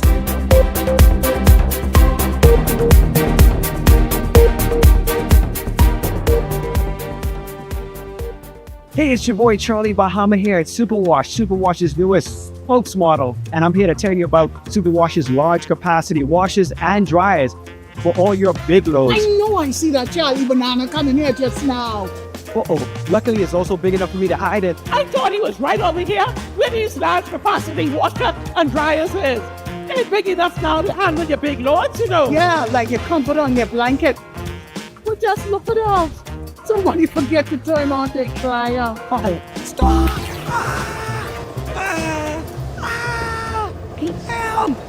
You hear something? Yeah, that's the sound of clean. Superwash washes you, presses you, and entertains you 24/7. Foreign commercial banks have been closing across our islands. For thousands of Bahamians, our country's post office savings banks are a lifeline, providing safe and secure banking. But Michael Pindart says, We will abolish the bank through the post office system. that's a risk Bahamians can't afford. That's why the Prime Minister is making post office savings banks stronger to protect Bahamian families and small businesses who rely on them. Grand Promotions, Spike ENT, Hennessy and Rude Boy presents Back to Basics, the 90s versus 2000s, Harvest Time Edition. Saturday, May 9th at Breezes Ground. Breezes Ground. Gates open from 8 p.m. until 3 a.m. The first 100 patrons are eligible to win a pair of round-trip tickets to any Bahamas Air destination. Back to Basics, 90s versus 2000s, with live performance by Chesedek. Hosted by Rika C. and Roxy Star. Music by the world immortal Stone Love. Stone Love sing memories, don't live like people do. And Bass Odyssey. Extra Large International. Tico T. DJ Tank. Select the Tie. Select the 3D and DJ Blaze. Tickets are $30 in advance, more at the gate. Tickets sold at Purple Brew, Plantation, Halo Lashes, Hits by The Bay Restaurant and Players Lounge, Fabulous Productions, Hodges, and EventBreak.com. Sponsored by Bahamas Air, Hennessy and Rude Boy Drinks Bahamas. Hennessy reminds you to drink responsibly. Hey, it's time to lock in your vote. Your vote is your power. With the new boundaries in place, you may need to transfer or confirm your voter registration. And if you have never registered or didn't plan to vote, don't get left out on one of the most important decisions of your future. Make sure when election day comes, you're ready to say, your say, your vote, your choice.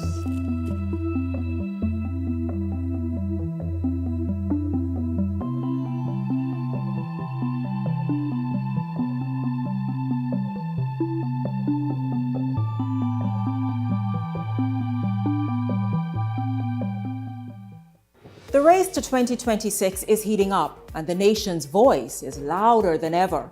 Here on Beyond the Headlines, we're checking the mood, the momentum, and the message of the people. I'm Shanique Miller. Each week, we're taking the temperature of the electorate to see what's really driving the nation. Who's connecting? Who's cooling off? What issues are heating up ahead of 2026? This is Temperature Check 2026, where journalism meets the nation's heartbeat.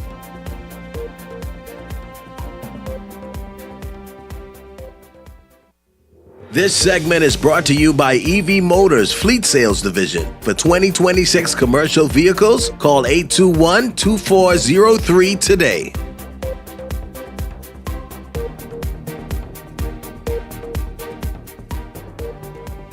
Welcome back to Beyond the Headlines. It is Temperature Check. We had a very emotive temperature check from Grand Bahama, speaking on the constituency of East Grand Bahama, and we will do that again next week because we're going to let Grand Bahamians call it and assess it and give analysis on the constituencies there. And so let's move forward now. Back here in the capital, Pinewood. We started last evening, but we barely got through it before I had to wrap up. And so let us just now roll this out officially and get this done properly.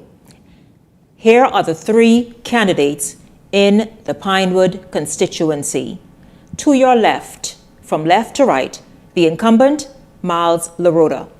In the center is the Coalition of Independence leader and its candidate, Lincoln Bain.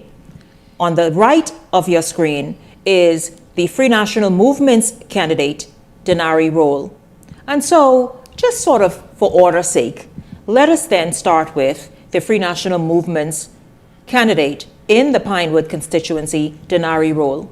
What is Denari? How is he showing up in Pinewood? Denari is a young man and quite energetic, no stranger to politics, yet first time in frontline politics. Is he resonating? Does he have a good message for Pinewood? What is happening there?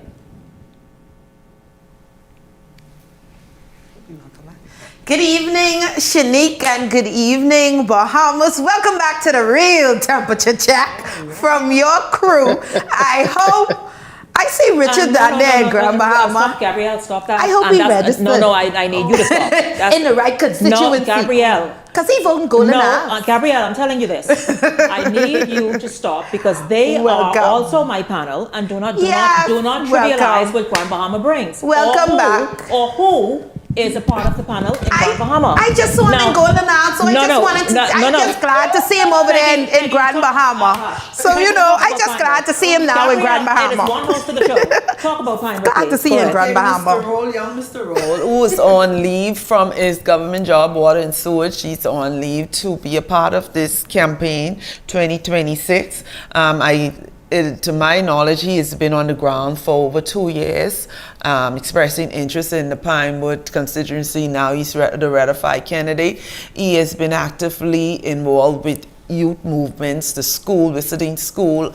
I think he had involvement in Junkanoo, bringing the youths into Junkanoo, school visits, church visits. I have here, he digitized over 50 drains. I don't know exactly how you digitize drains, but he's claimed to digitize 50 drains. He's been on talk shows representing his party and, of course, talking about his support and concern for the issues that relates to Pinewood Garden, which is a very peculiar constituency because Pinewood ain't faithful to nobody. Pinewood is one of those parties that swing here and there and everywhere. Is he resonating? You said you're talking about a lot that he's done.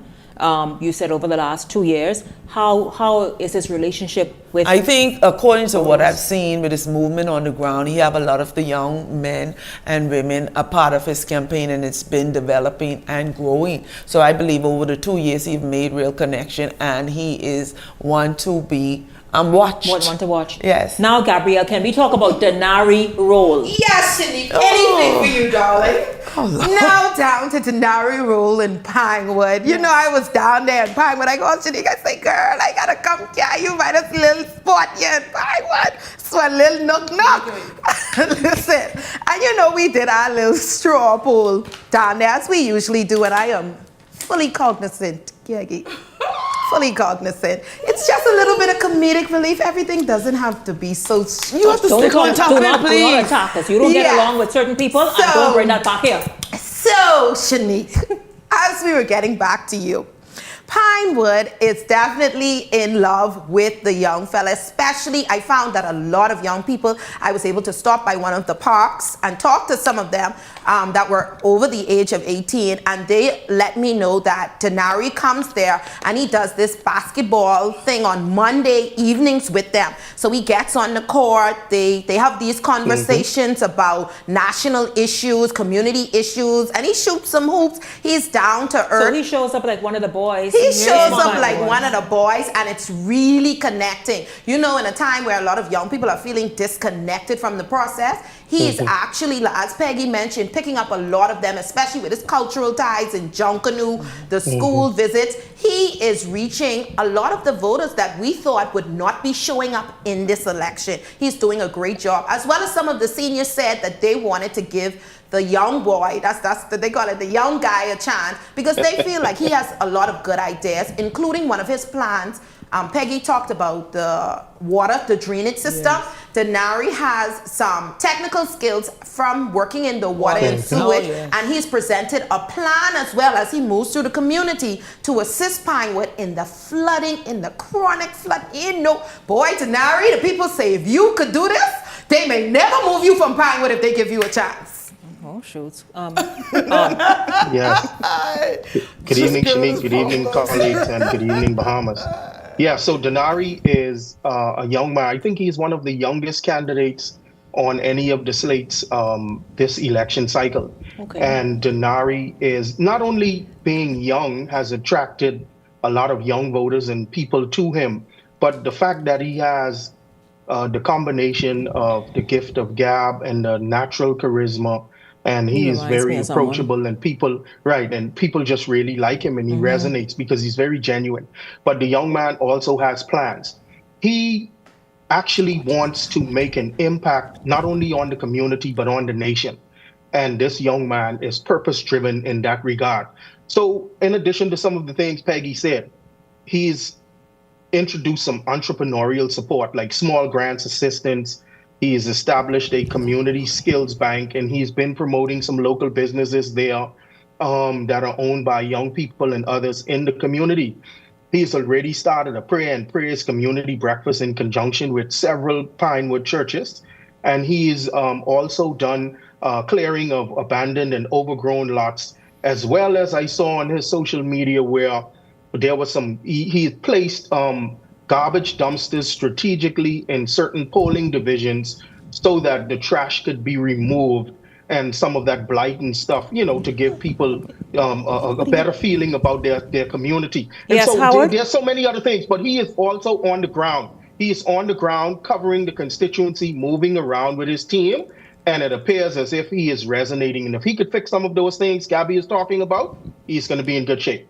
Howard, well, I'll start with you. Let's now move on to the Coalition of Independence leader and candidate Lincoln Bain. Yeah, Lincoln Bain has been in the Pinewood community for an umpteen amount of years. I remember when I was a first-time prospective candidate seeking the nomination for Central and South Eleuthera all the way back in 2012. Lincoln was in the Free National Movement seeking to run in Pinewood on the F&M's ticket.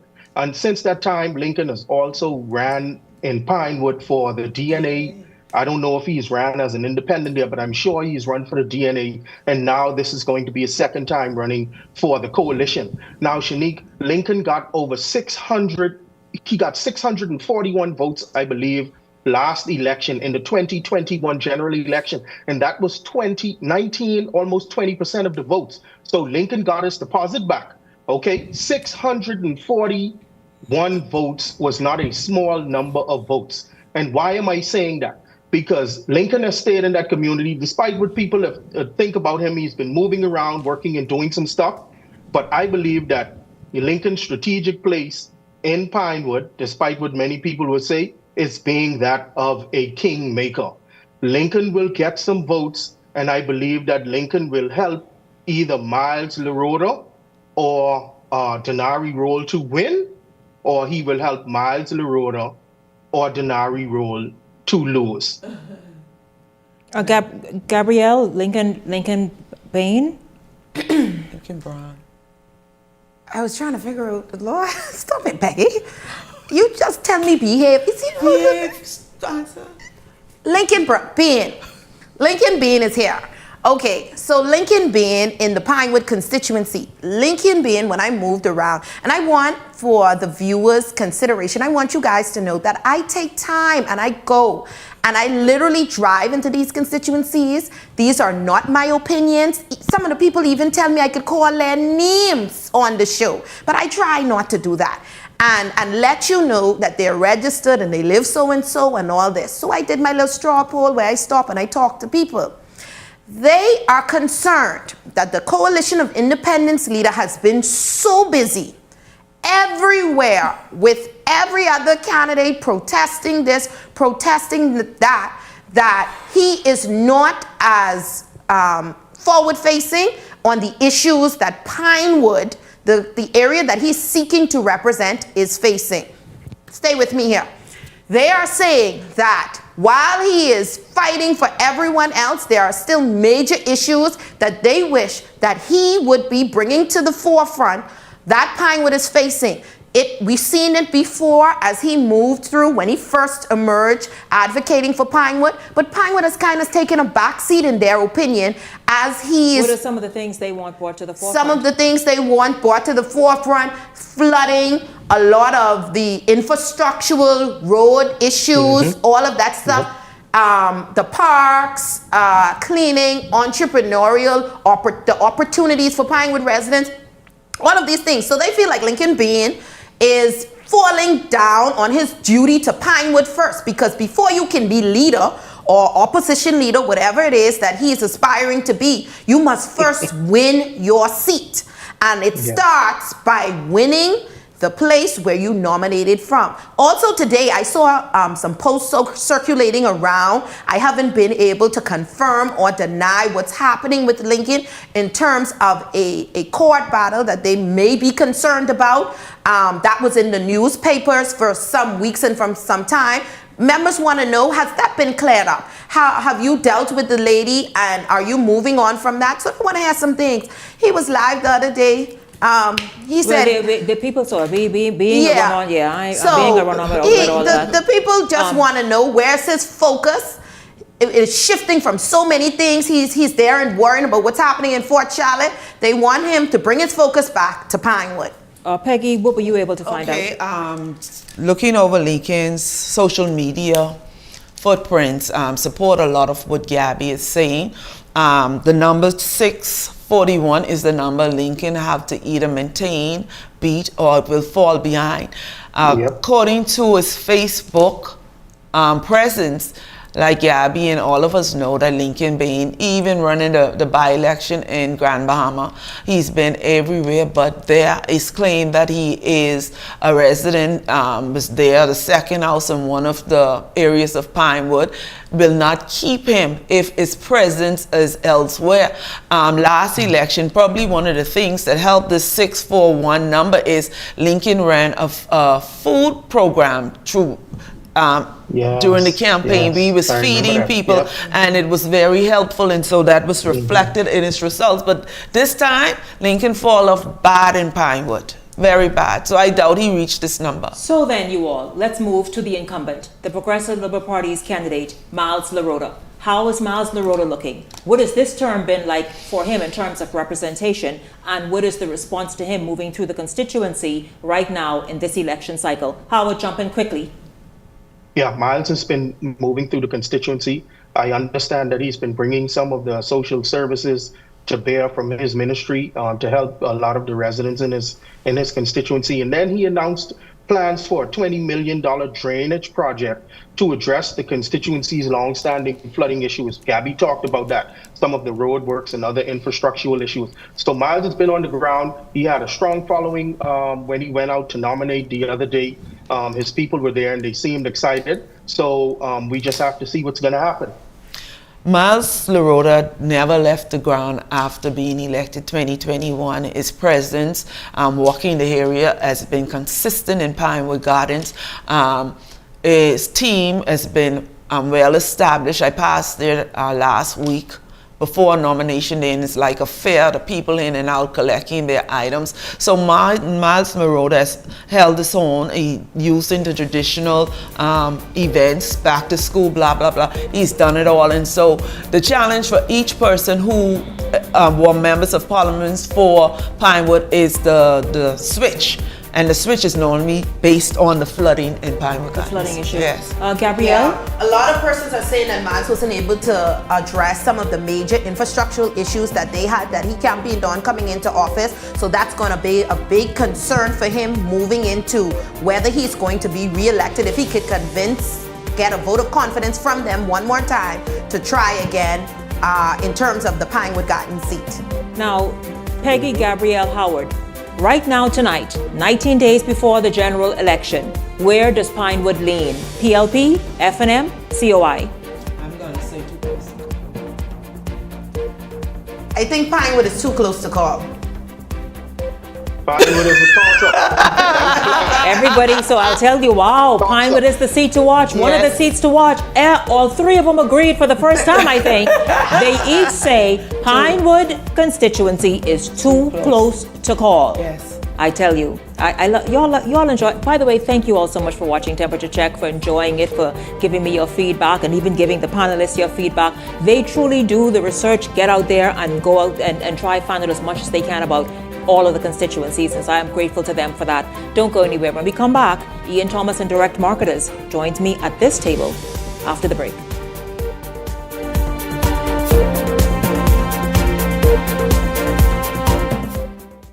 It used to be when one line faulted, the whole neighborhood went dark. Now, this device sends a pulse, finds the problem, and reroutes power, so more homes stay connected. Upgrades like this one are reducing outages and transforming our grid, making it stronger and smarter.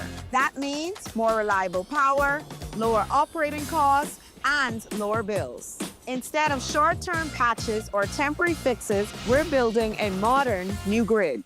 Play for fun, not for funds. In the Bahamas, we play hard, but we live smart. We love a little competition. A little excitement, a little thrill. And at Island Luck, gaming is all about entertainment. Shared moments, celebrating the wins, and enjoying the experience. The key is simple. Play for fun, not for funds. When you set a budget before you start, and know your limits, you stay in control.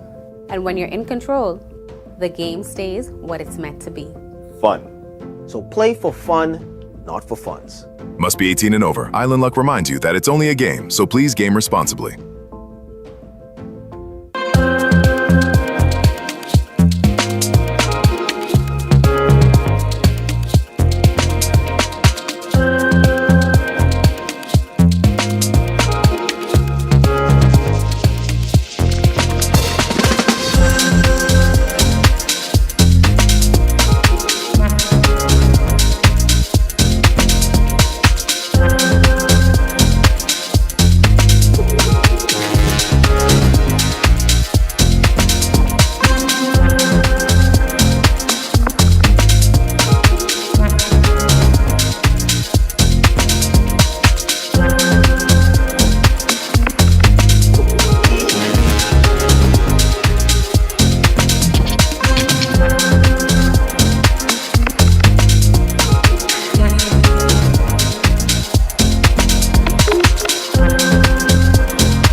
Wealth should not only belong to a select few.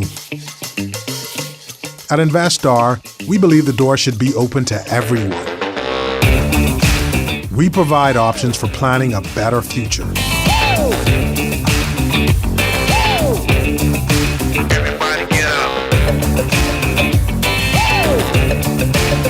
Our investment funds are designed to assist you in reaching your long-term financial goals.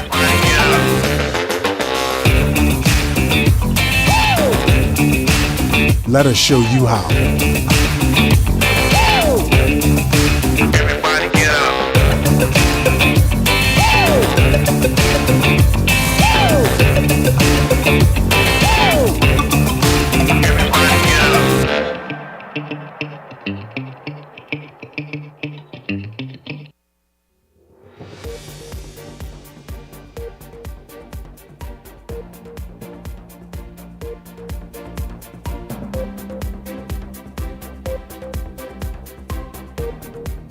Welcome back to Beyond the Headlines. It's good to have you all tuned in. We are going to shift gears and go straight into direct marketers and Ian Thomas. Ian is here this evening to, Ian, I see you have one thing. Now that's quite surprising. One thing on this table. Mm-hmm. Good evening to you. Welcome to Beyond the Headlines. Thank you so much, Shanique Miller. Happy to see you here. Good to see you as well. You look beautiful. You look handsome. Yeah, I mean, you serious? You look clean. You look, yeah.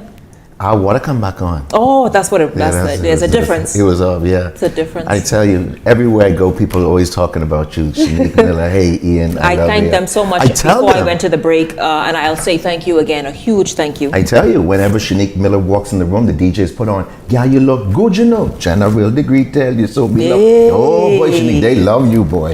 Hey, listen here, man. I got to start this off with, good evening, ladies and gentlemen. My name is Ian Thomas, and I'm here from Direct Marketers. Direct Marketers is a marketing company where we specialize in radio, TV, print, social media, and e-blast. So if you have a business or a business idea and you want to know how viable it is, please feel free to give me a call at 552-0212. 552-0212. That's 552-0212. That's 552-0212. Ladies and gentlemen, Gabby is here. She's making me laugh. Listen. I don't know why, Gabby. Gabby, why you going with Peggy? Listen, there you go. Right there.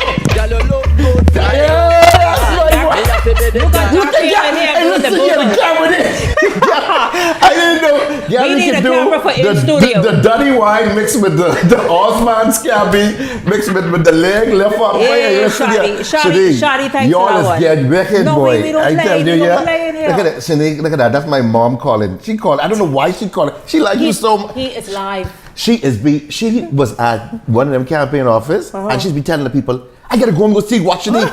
I telling you, the people is say, Ian, come get you, because she says she gotta run and watch Shanique. Yes, no. Listen, I don't know if she's a Thomas or not, but well, she's a Maynard. Miss Maynard, excellent. Hello Yes, to you. yes, Good evening. yes, yes. I wish you all the health and long life. ahead Yeah, of you. man. So I gotta jump straight into this. Listen, so staying on politics, I heard you guys talking. You know, I'm out there, but a lot of candidates call me all the time and say, Ian, I need you to do this for me and everything. Although I may not live in Southern Shores, there's one thing that's undeniable, Shanique Miller. The word on the street is Denley Penn Mackey is the people's choice.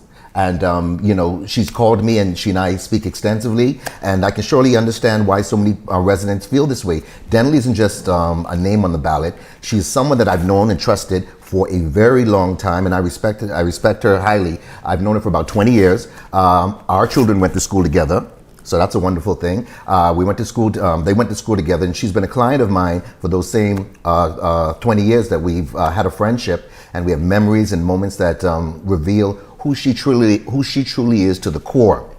So I've watched how she's interacts with her family and her friends and how she carries herself with the strength and grace. And I admire the powerful support system that she has with her husband, who stands firmly behind her and allows her just to be herself. You know, you just do what you have to do and I'm going to be here to support you. And that's what I like about that relationship. Besides all of that, what she was mostly what she mostly wanted to tell the people is that when she put herself forward in this race, it's not just about politics. This is about purpose, she says. Denley will tell you herself that she everything that she is right now is because of a strong faith. She has a strong faith, and God has been good to her, and now she feels the calling to give back in a greater scale. So she's tired of all the talk, and she's ready for action, because Southern Shores, she says, deserves a representative who doesn't just promise but shows up and already has a plan, and her vision is strictly clear, so clear. She wants to empower the people economically, remove unnecessary barriers, holding families back, and create real opportunities for growth and independence. She also believes that the next generation, she wants to rise them up as young entrepreneurs, thinkers, and leaders, and encourages them, all of them, to embrace education and innovation. And I'm telling you that she's a real strong believer of that, ladies and gentlemen. This includes taking advantage of all the tools that's available to them, like artificial intelligence, so they're not left behind in this rapidly changing world. She promises that progress and opportunity will not be just for one, but it's going to be for all. And that also comes with responsibility. Interacting with young people, she reminds them to respect themselves, respect their community, and keep their surroundings clean. All of this is a building block for a successful person. And this is why she's making the final plea to the residents of Southern Shore to join forces with her and give her the support she needs to make that much needed difference. So if you're a constituent of Southern Shores and you believe that you deserve more, if you also believe that your family deserves better, and you believe that Southern Shore can rise to its full potential, then the choice is clear, she says. She wants you guys to stand with her, and she promised to give you the full representation that's been long overdue.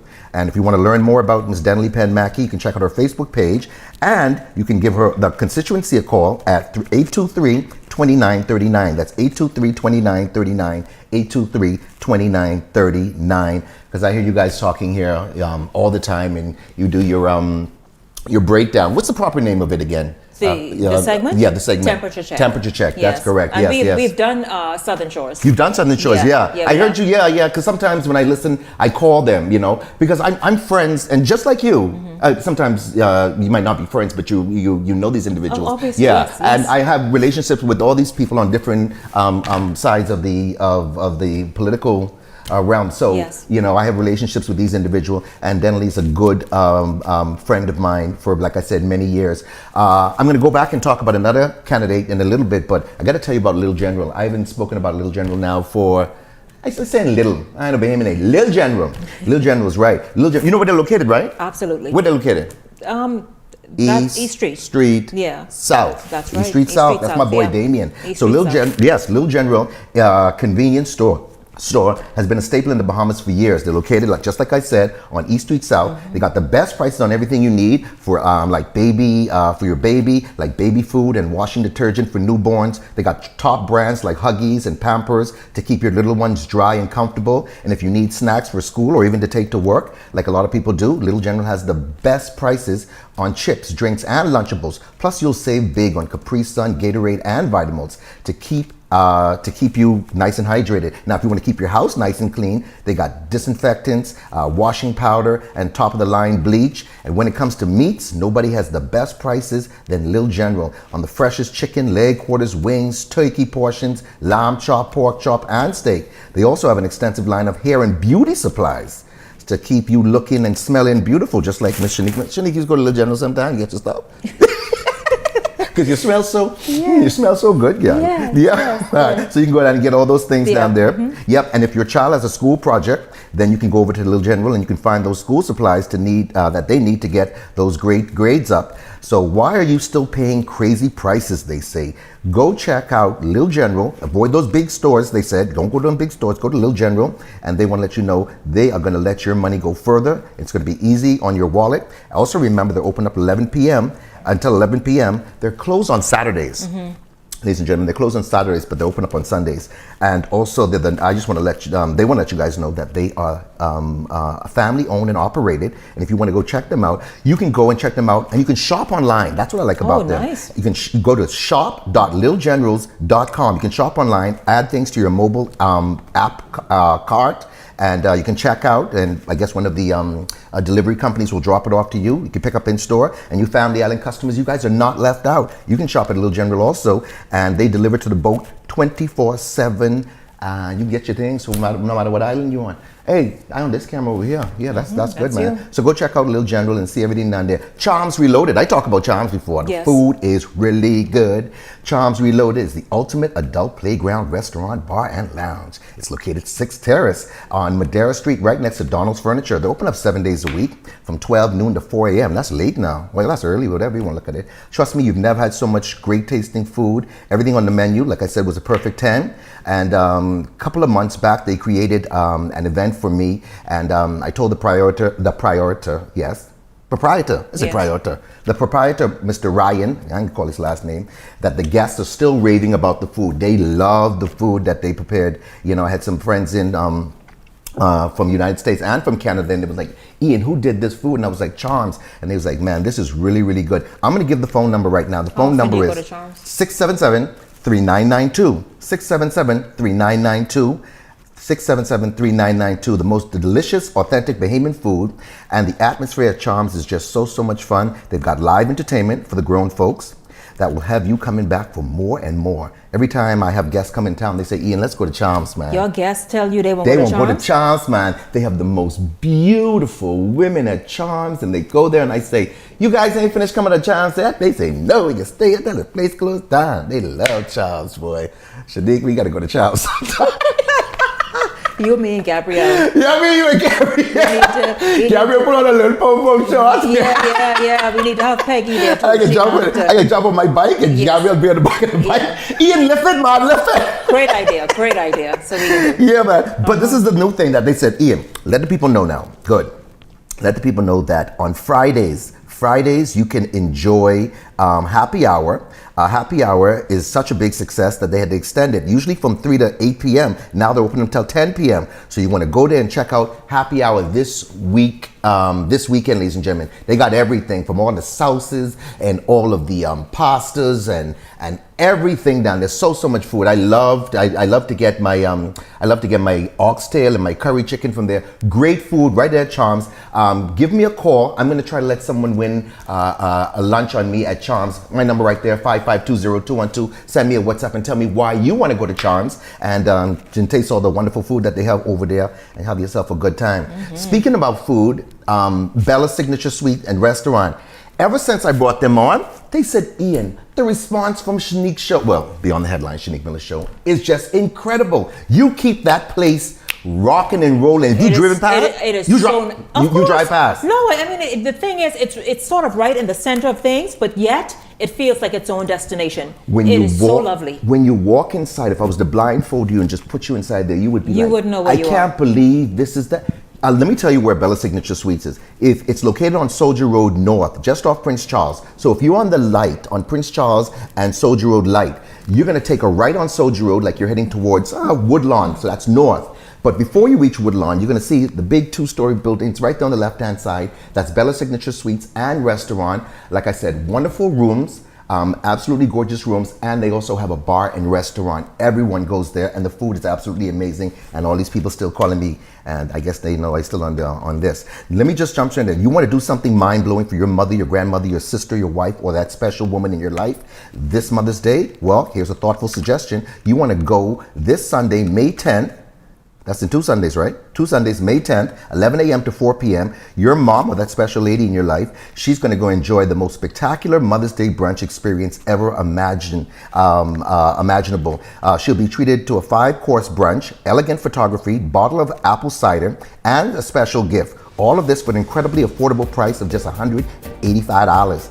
And wait, there's more. She'll have the opportunity to win a Diamond of the Bella competition, which is a grand prize of a 1-night stay at Bella Signature Suites luxury rooms, which accommodates double occupancy. And that's going to be a great prize for her. There's also going to be 3 gifts, gift certificates given away. Best hat, best dress, best shoes. Once again, dress to impress. Go check out Bella Signature Suites.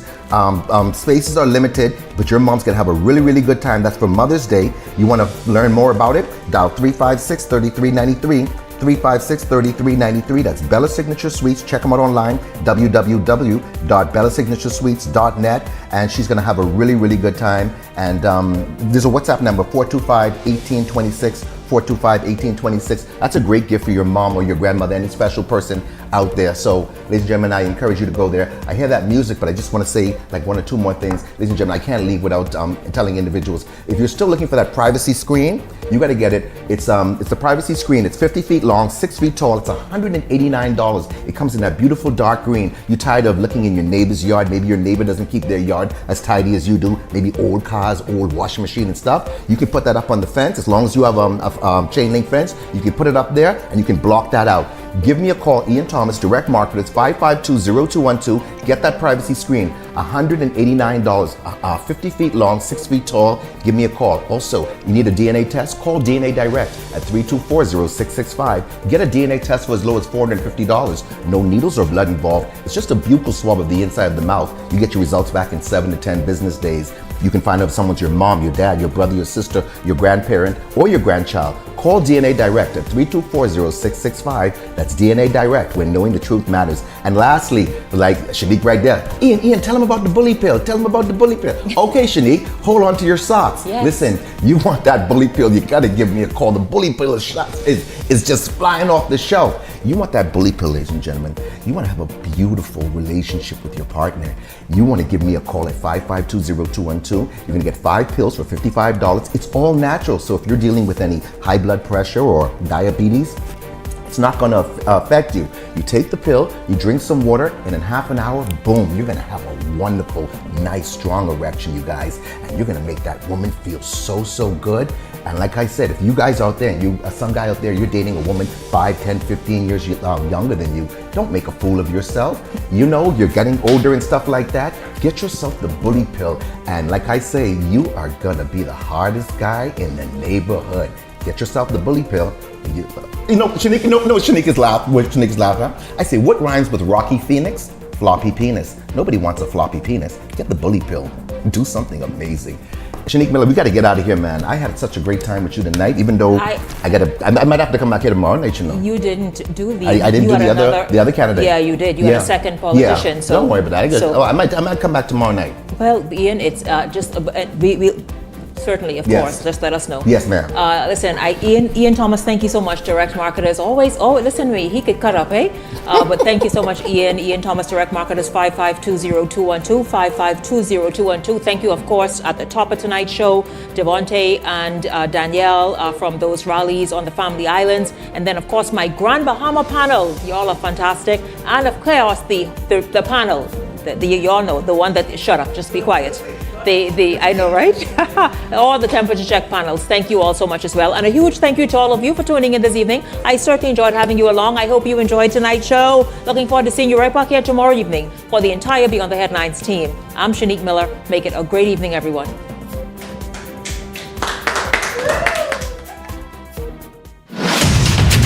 The Verizon Media Group, home of ILTV, Paramount Systems Limited, Eyewitness News, and Beyond the Headlines.